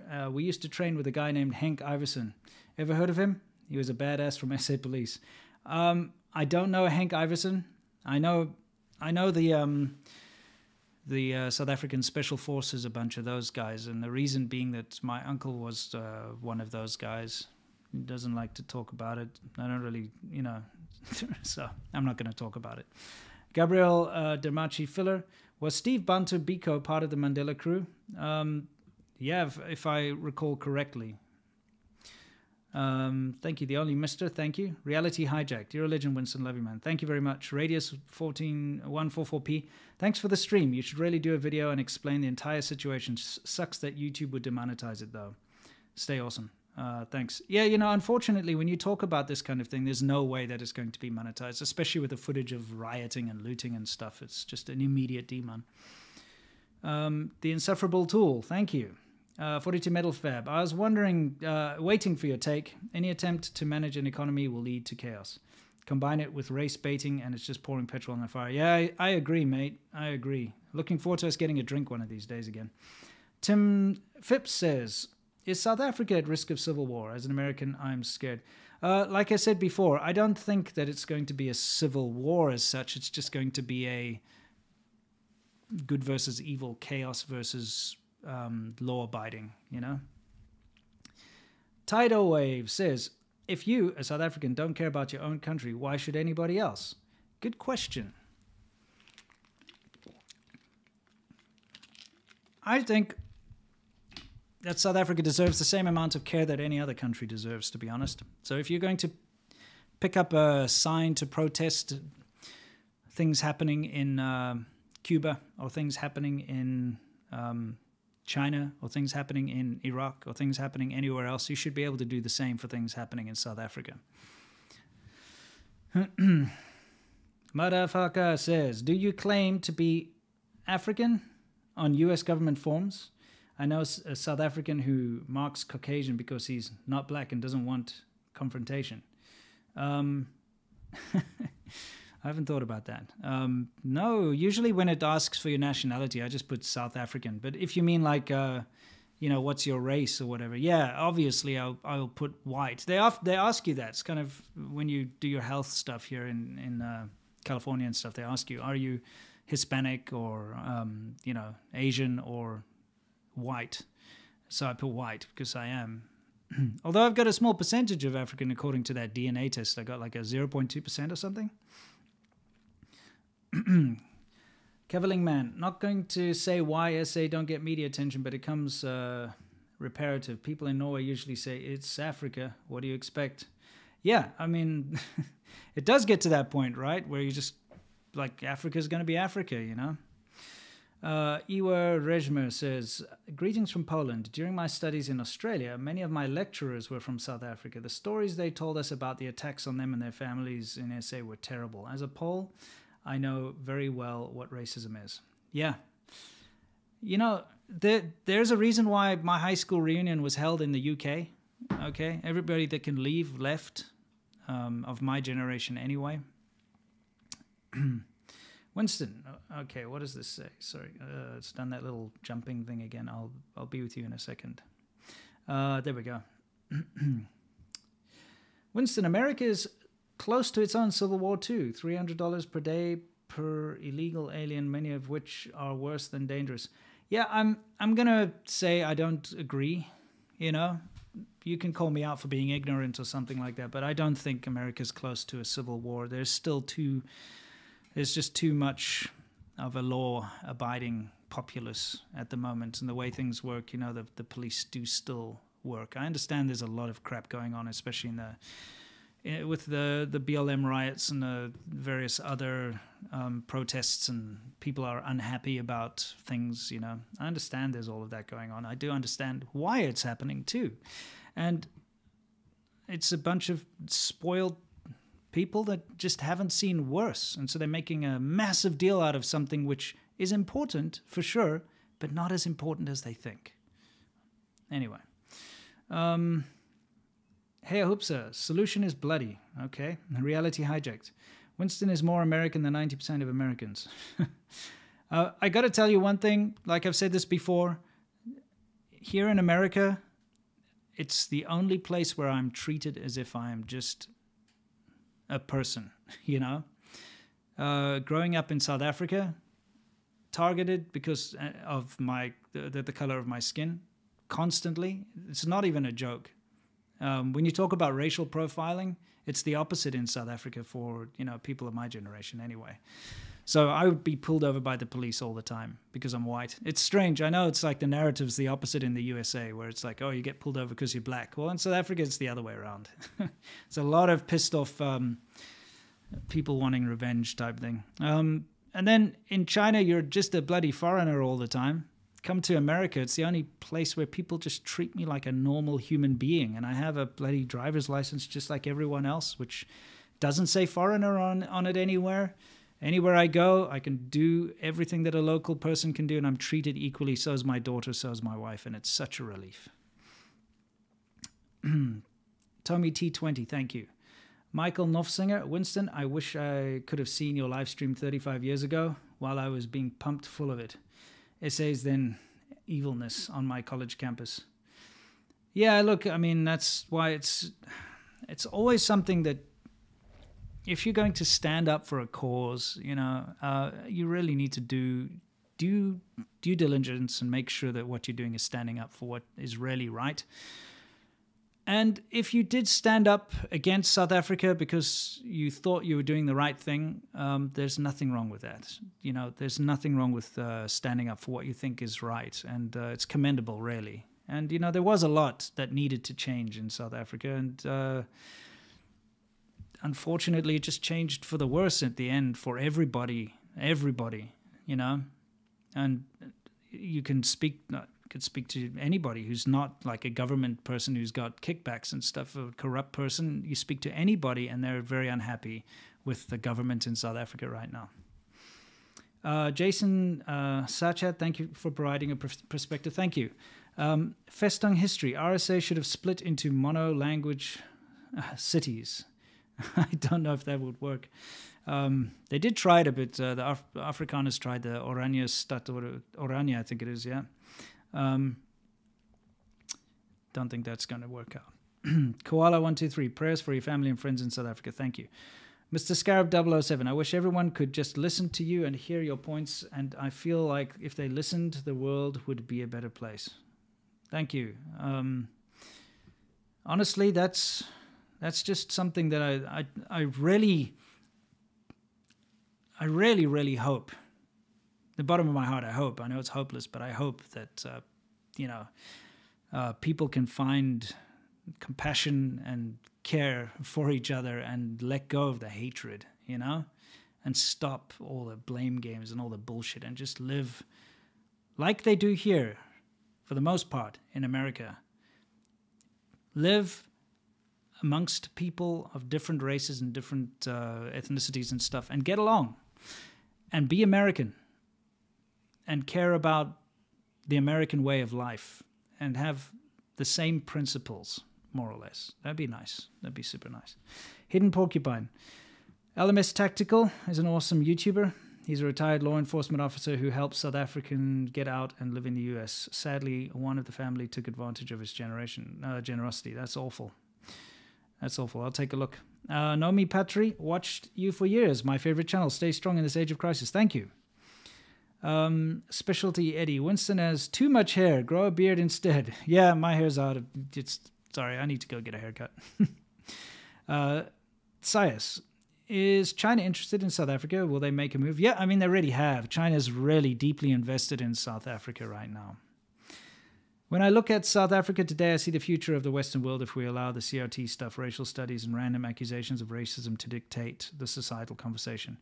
Yeah, look, to a certain degree, I'm completely against all this critical race theory crap. And the reason I'm against it is because I grew up in that kind of situation. I grew up being told that, you know, being a white person is bad because we're the cause for all the troubles in the country. We're the cause for all this. It's got nothing to do with me. It's not even my ancestors. I'm not even Afrikaans. It's got nothing to do with any of this shit.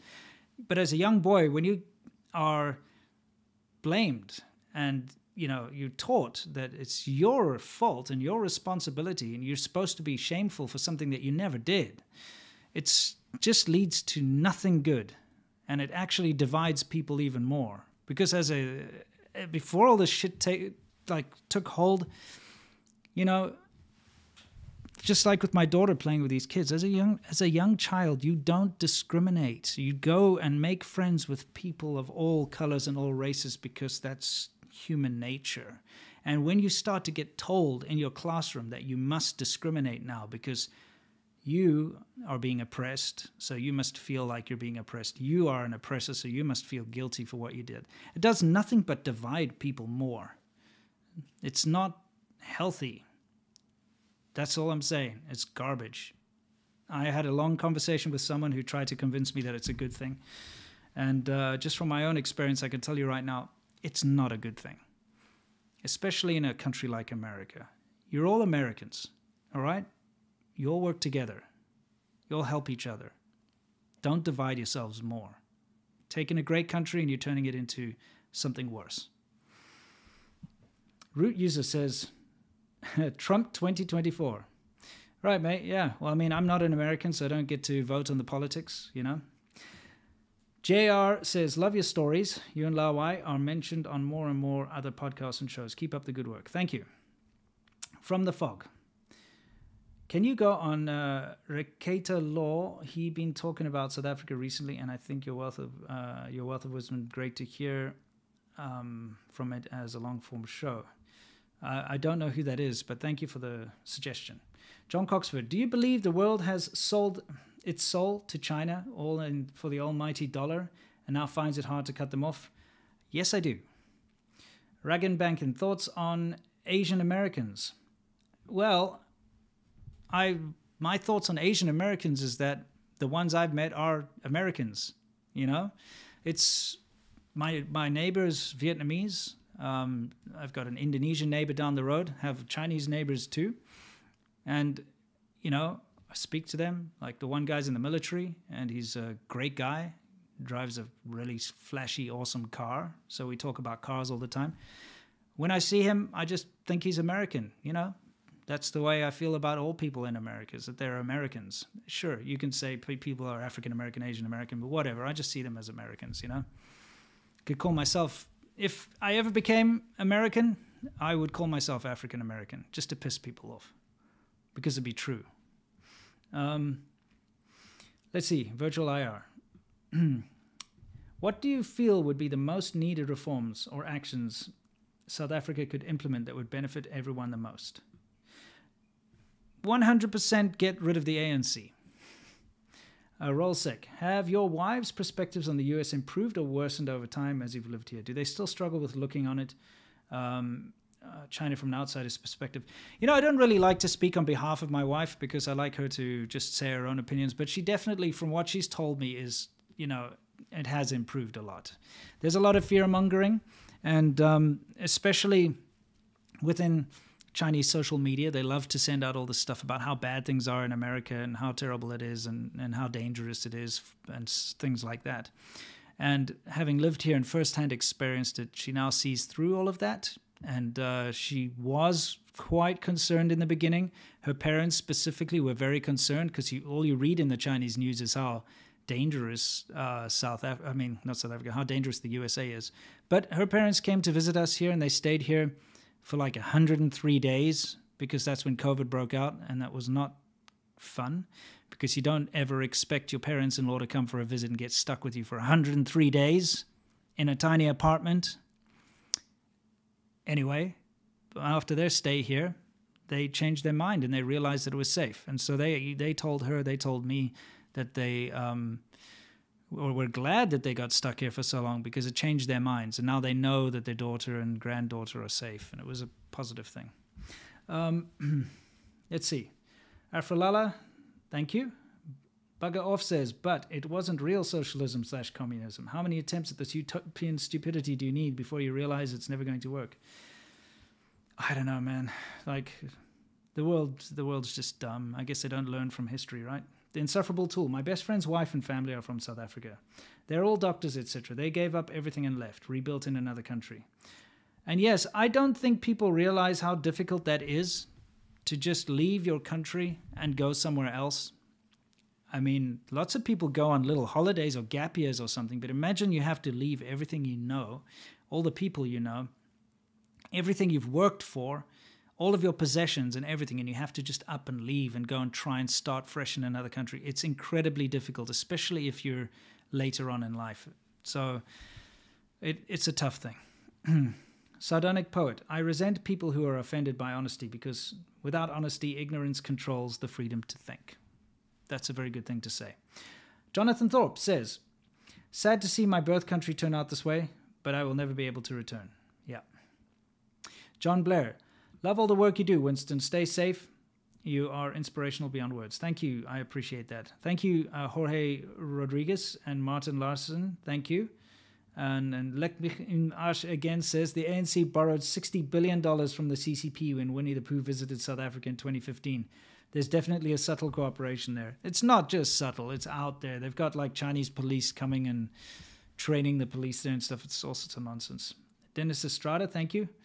Ferris Barnes, thank you. Message retracted. I can only imagine it was so awesome you had to retract it. Made SYSSWB. Opening yourself up to this topic seems difficult. Thank you for helping us getting a real unfiltered perspective. Yeah, it is difficult. It's very difficult for me to talk about this stuff because it helps fuel it just helps fuel criticism towards me and what I do, you know. And it's a tough thing. I need to speak about it. It's the truth. It's something that I want to talk about, but I also don't want to have to open this can of worms unless it's absolutely necessary. That's why the only reason I'm talking about it is because I put a poll out on my Patreon, and I asked my patrons, who of course are the most important people who to support me, of course, present company, not included. And I asked them if they wanted. I have a video that I was almost finished about a sort of kidnapping issue in China, and I asked if people wanted to hear about this, and I got the majority of the votes were for talking about South Africa, so I thought I'm going to do it. Last son of Britaria, with all the race guilt shaming in the US, EU, unless the West changes course, this is the future. Yeah, look, I have to tell you that this whole, race baiting, hyper focus on race and racism thing is not a healthy situation. It's not ever going to fix it. It's only ever going to make it worse. I can tell you that from my own experience. J. Leo, Rwanda. Its President Paul Kagame and its people seem to turn things around pretty well after their tribal genocide. Yeah, I mean, that was a bloody awful thing. I remember when that happened. And, yeah. I remember Desmond Tutu actually going out there. And it's quite an emotional thing. Jason Benaim, please stay in our country as long as you like. Thank you. I will try my absolute best, I have to be legal and above board, and I will keep playing it legal and above board, and I'll be here for as long as I can. Thank you. The end is near. Beware. You're so right how racism is real in South Africa. For now, here, US, it's just words said. Unfortunately, ones in power and minority by ideals, not color, who are amplifying and pushing it. They don't realize what they're actually trying to get. Yeah. Yep. Franz Barnes, thank you for the quality of your work. Also, what do you think about the country of Algeria, which is in northern Africa? I don't have any experience with Algeria, so I can't speak out of ignorance, I'm afraid. But northern Africa, usually a little better in terms of safety, but I'm talking about places like Egypt and Morocco and stuff. Wodebra says, I hope your friends and family can get out of Dodge. Tell them to move to American South or Midwest. They'd be surprised how they'd fit in with the 1% of potential violence. I mean, yeah, I can tell them, but it's not possible. I honestly really wish that I could just buy plane tickets for my family and my friends and bring them over to the States, but it's not possible. Visa situations are tough. Right now, you can't get a visa to come. In fact, you can't fly to America from South Africa right now. It's not allowed because of COVID restrictions. You have to fly to another country, quarantine for 14 days, get another COVID test, and then you can fly into America. And there are only certain countries that you can go to that accept South Africans, very few. But on top of that, the visa, you can't even get a visa. The waiting list to apply for a visa, US consulate, and I'm talking a tourist visa here or something, the waiting list is like a year or something. It's crazy. You can't even get a visa. And, you know, to get a visa is not easy either, even if you could apply for one. But thank you. I do appreciate it. And that, you know, that's one thing that I love about America is just how welcoming everybody is and how generous everybody is. It's the most generous place I've ever experienced. And I know it sounds like I'm trying to blow a lot of sunshine up America's ass in this video, but I am being genuine when I say out of all the places I've lived in the world, America is definitely the best. There's so much good here, and it still far outweighs the bad. And I like to look at that because, yeah, it's something worth saying because not enough people say it. Matthias Fax, can you put your content on Library Odyssey? Yes, I do. I do have an Odyssey channel, and everything gets mirrored to there. So, yeah, if anything goes wrong, then, you know, you'll be able to see my stuff there. Jock Im, dude, I'm West Indian, and no matter how you explain, I just cannot comprehend what's going on in South Africa. It's just so insanely ridiculous. Yeah, it is. And unless you've witnessed it yourself and grown up in this kind of this society that erupts into sort of riotous chaos every once in a while, I don't think you really can understand it. And when you've seen the absolute savagery of what happens when these mobs get together, you know, you have to see it for yourself. And then you will understand how this mob mentality can just take over. And it's normal, everyday people that you would never expect just get caught up in it. It's something. I don't even know how to explain it. I almost said magical, but that's the wrong word to use. It's something. It's just something that's impossible to explain unless you've seen it. Luke GP, thank you. Blank Beetle says, growing up in Zim and seeing Operation Murabatsvina and the 2008 land reforms from the breadbasket of Africa to the example of a failed economy, sad to see SA going down the same path. Yeah, but you know what? Everybody knew it was coming. It's like, there you've got an example of what's going to happen. It's going to happen in South Africa next. That's what happened in Zimbabwe now. And you had people like EFF going up there to learn how to do it and stuff. It was just like, how do you not see it's not going to happen? It's unfortunate, you know. South Africa could have been a utopian place for all of its citizens and all of the people of all races and color if the bloody government, the ANC government, wasn't such a corrupt piece of shit and they actually just continued to keep the things that were there. If they just managed to maintain and keep expanding the infrastructure and following the normal way of governing a country, it would have been fantastic, because South Africans are hardy people. They work hard. They do work together, but begrudgingly, and they work hard. You know, the government screwed it up. Sorano Kiseki says, I'm worried about the Liberals and BLM is following BLM footsteps. My family fled China to come to the US. Don't want it to become like that. Yeah, I mean, still a long time away. Sorry. Anyway, H-Sun, welcome to California. Now, put mask back on tomorrow. Yeah, sure. I mean, I'll put on a mask. I don't care. Who cares, right? Put on a bloody mask. What is that? It's not a massive inconvenience, is it? It's like a freaking, here's a mask. Put it on. There you go. Ooh, so oppressed. Koala1203, Koala Lu. I do love you. I always have and I always will. It's interesting. Again, Cavilling Man. I remember when the war in Central African Republic broke out. No media attention. It happens over and over again. Nobody cares anymore, unfortunately. Yeah. Jail, I enjoy your commentary. Welcome to America. Thank you. Lizambe, critical race theory is a law theory taught in law school. The right that has conflated it to mean anything that meets their needs. Disinformation is a problem here. Do you think it affects SA also? I mean, when we're talking about critical race theory, we're talking about, what I'm talking about is the things kids are being taught in school, these courses that they're going through. That's what I'm talking about. I understand. Look, I am definitely conservative, but I'm also very open-minded. I'm not very far right. I'm not very far left. I'd like to think of myself somewhere in the middle, a little bit to the right, perhaps.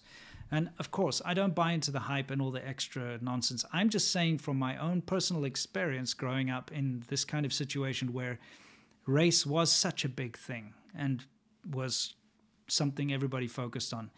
I'm saying that it's not a good thing and that it actually caused more division and more trouble than not. Because, you know, you tend to want to treat your classmates and the people around you as your equal, as a peer, as your peer. And when you get pigeonholed into certain groups, that immediately right there is a division that wasn't there before. No more sun forever. What do you mean by I'm not even Afrikaans? Aren't they more poor than the British? No. It's Afrikaans. Plenty of very rich Afrikaners. You don't. It's just a different group. The Afrikaans people are from Dutch descendants who basically built the country. They went there, the voortrekkers. Think about it like the settlers, the original settlers in America that went on ox wagons and stuff. That's what the Afrikaners are. They went from Cape Town, the mother city. That's where South Africa was founded by the Dutch in like the 1600s sometime. And they went all the way up through like the harsh African bush, you know, fighting off lions and all sorts of crap. Get up to Johannesburg and Pretoria, and they created that. They're very proud of their history. They're very strong people. And they're just a different, what would you even call it? Just a different, what do you even call it? Why am I so confused right now? They're a different group, right? They got their own language. They've got their own traditions. They've got their own way of life. And myself, I am a Soti, which is a British South African. That means my ancestors are from English-speaking British people who immigrated to South Africa, okay? So I'm of a different group.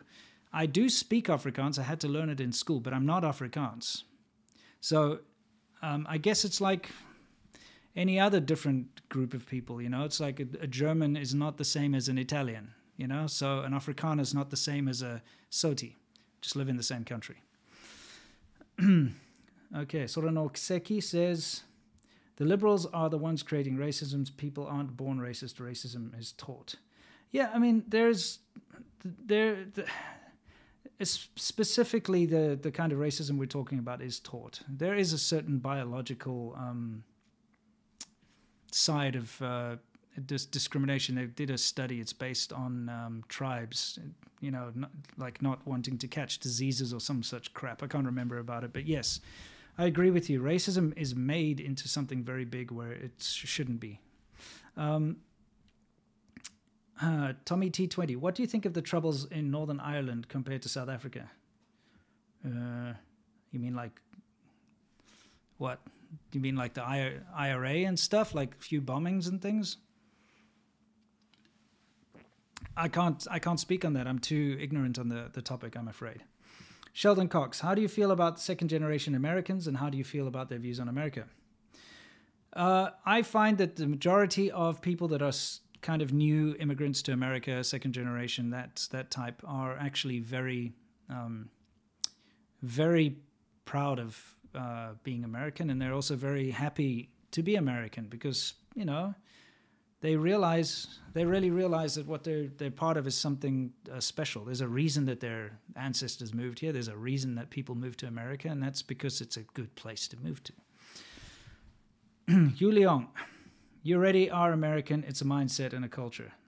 Thank you. Chasing X Ring says, good job, bud. Thank you. Appreciate it. Dickie and Wiley D, excellent. Maggie Leo, thank you. And share your feelings on SA and worried about China. Yeah. Thank you so much. Dickel, Wiley, and D, this is a SA problem. Botswana is right now next to South Africa, and that country is politically stable, economically prosperous, and a freer country. Yeah, it absolutely is a South African problem, you know? Gordon Heinzman says, a hyphenated American is a divided American. Yeah, correct. I think everybody's American. You need to drop all this Asian American, African American garbage. You're American. What's your ethnicity? Asian. That's fine. You know what I mean? IJB. Who built South Africa in the first place? It was the Dutch East India Company, and they were, let's see, the Dutch East India Company were doing trips around Africa to go to India to get spices and crap like that, you know, the usual type thing people used to do back in the day.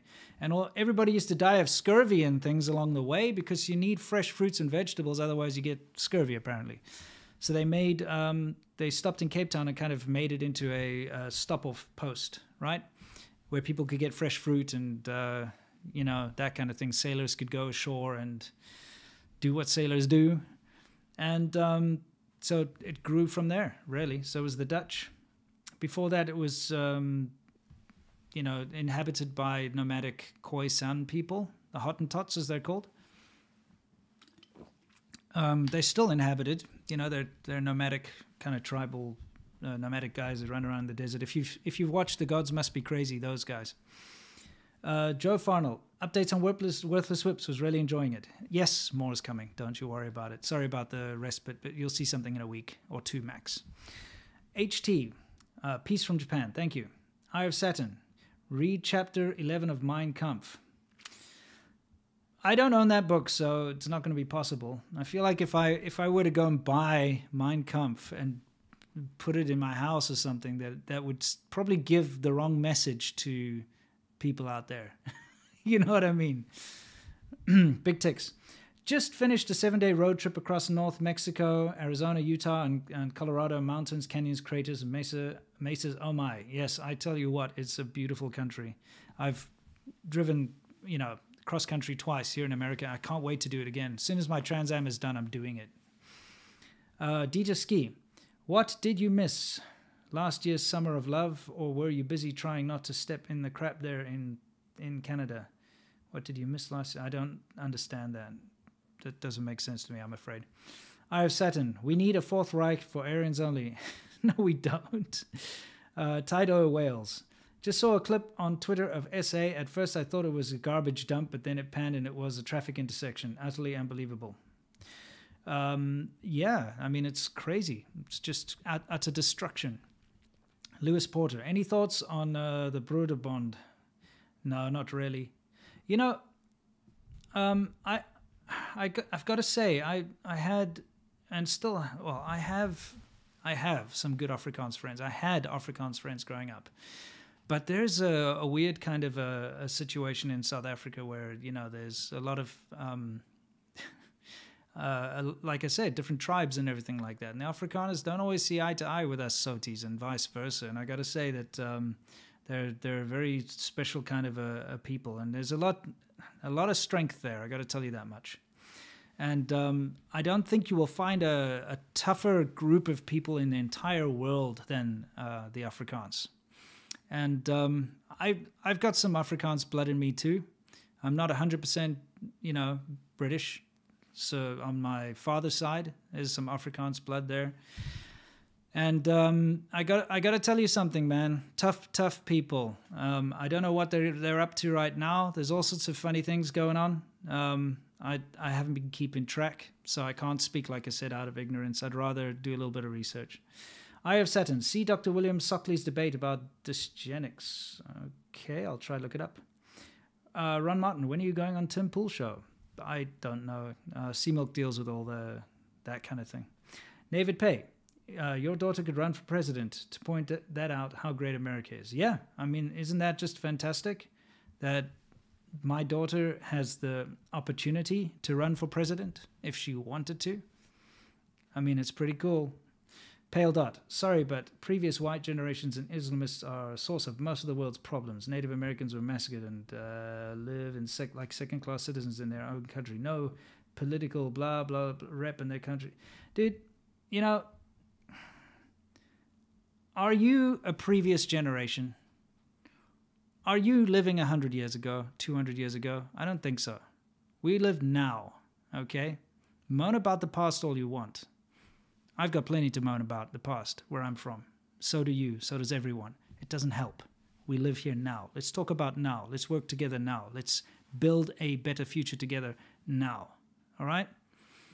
No amount of blaming anyone, no amount of garbage is going to change anything. It's not going to change now. Stephen Connors, welcome to America. Please stay. We need more immigrants like you. Thank you. I will do my absolute best. Wow, it looks like we may have come to the end of our yeah, we've come to the end here. Eric H, thank you. And the final question from Bilbo Baggins.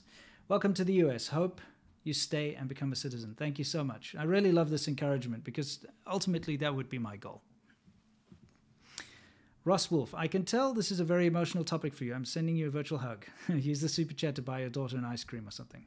I absolutely will. Thank you so much. And finally, Eric H. Africa today is a place of opportunity like China 20 years ago. Do you agree? No, I don't agree. I don't agree. I think Africa is a very misunderstood place. I think Africa has been taken advantage of by previous colonial powers and now is being taken advantage of by China specifically. I think that Africa is, like I said, just very misunderstood. And anyone who goes and lives and deals in Africa will find out for themselves. You know, it's like nowhere else in the world. And of course, you can't generalize the whole continent, you know, the different countries, obviously. But, you know, you're dealing with a very different system. You're dealing with a tribal system in most places, a different hierarchy. You've got kings and chiefs. And it's a wonderful, marvelous, fantastic, intriguing place. But it's also something that most people aren't prepared for. All right. Yeah, that's it. Wow. This has been a long one, guys. Over 2 hours. I did not expect it to go for so long. I could have run all that riot footage the whole time now, since I've still got so much of it. But you know what? What's that going to prove? What's that going to help anyone? We all know it's garbage. It's all terrible stuff. I guess I can pop it back on for a second there and see a little bit more chaos. You know, why not? Let's see a little bit more. Let's get all the way to like there somewhere. See a little bit more crap before we leave. Thank you so much for putting up with me. I know this was a heavy rant video, and I hope I've managed to at least give you guys a little bit of an idea of what's going on in there, and a little bit of a point of view from different people. Even the president of South Africa is now coming out and saying that these things have been coordinated, and I think that's something we need to acknowledge, is that this is not just some random looting and rioting. This is definitely someone behind the scenes, or some group behind the scenes, pulling the strings and trying their absolute best to bring the country to its knees. Some people are saying that it's leading up to an attempted coup. And this is just something we're going to have to keep our eyes on. Either way, I absolutely hope that things at least return to a semblance of normalcy for the people of South Africa. Not only my own friends and family. I'm not selfish like that. I want it for everybody. I would love it for everybody to enjoy a normal, stable way of life, but unfortunately, it just hasn't been that way. Not in my lifetime, ever. There's always been some or other garbage going on there. Anyway, guys, thank you very much for watching. It's been really good having you here with me to discuss this. It's been a difficult topic for me to discuss. I'm not going to lie. I don't like talking about South Africa. And next week, I'll be back on the China topic. Anyway, until then, guys, you know the drill. As always, unlike these rioters and looters,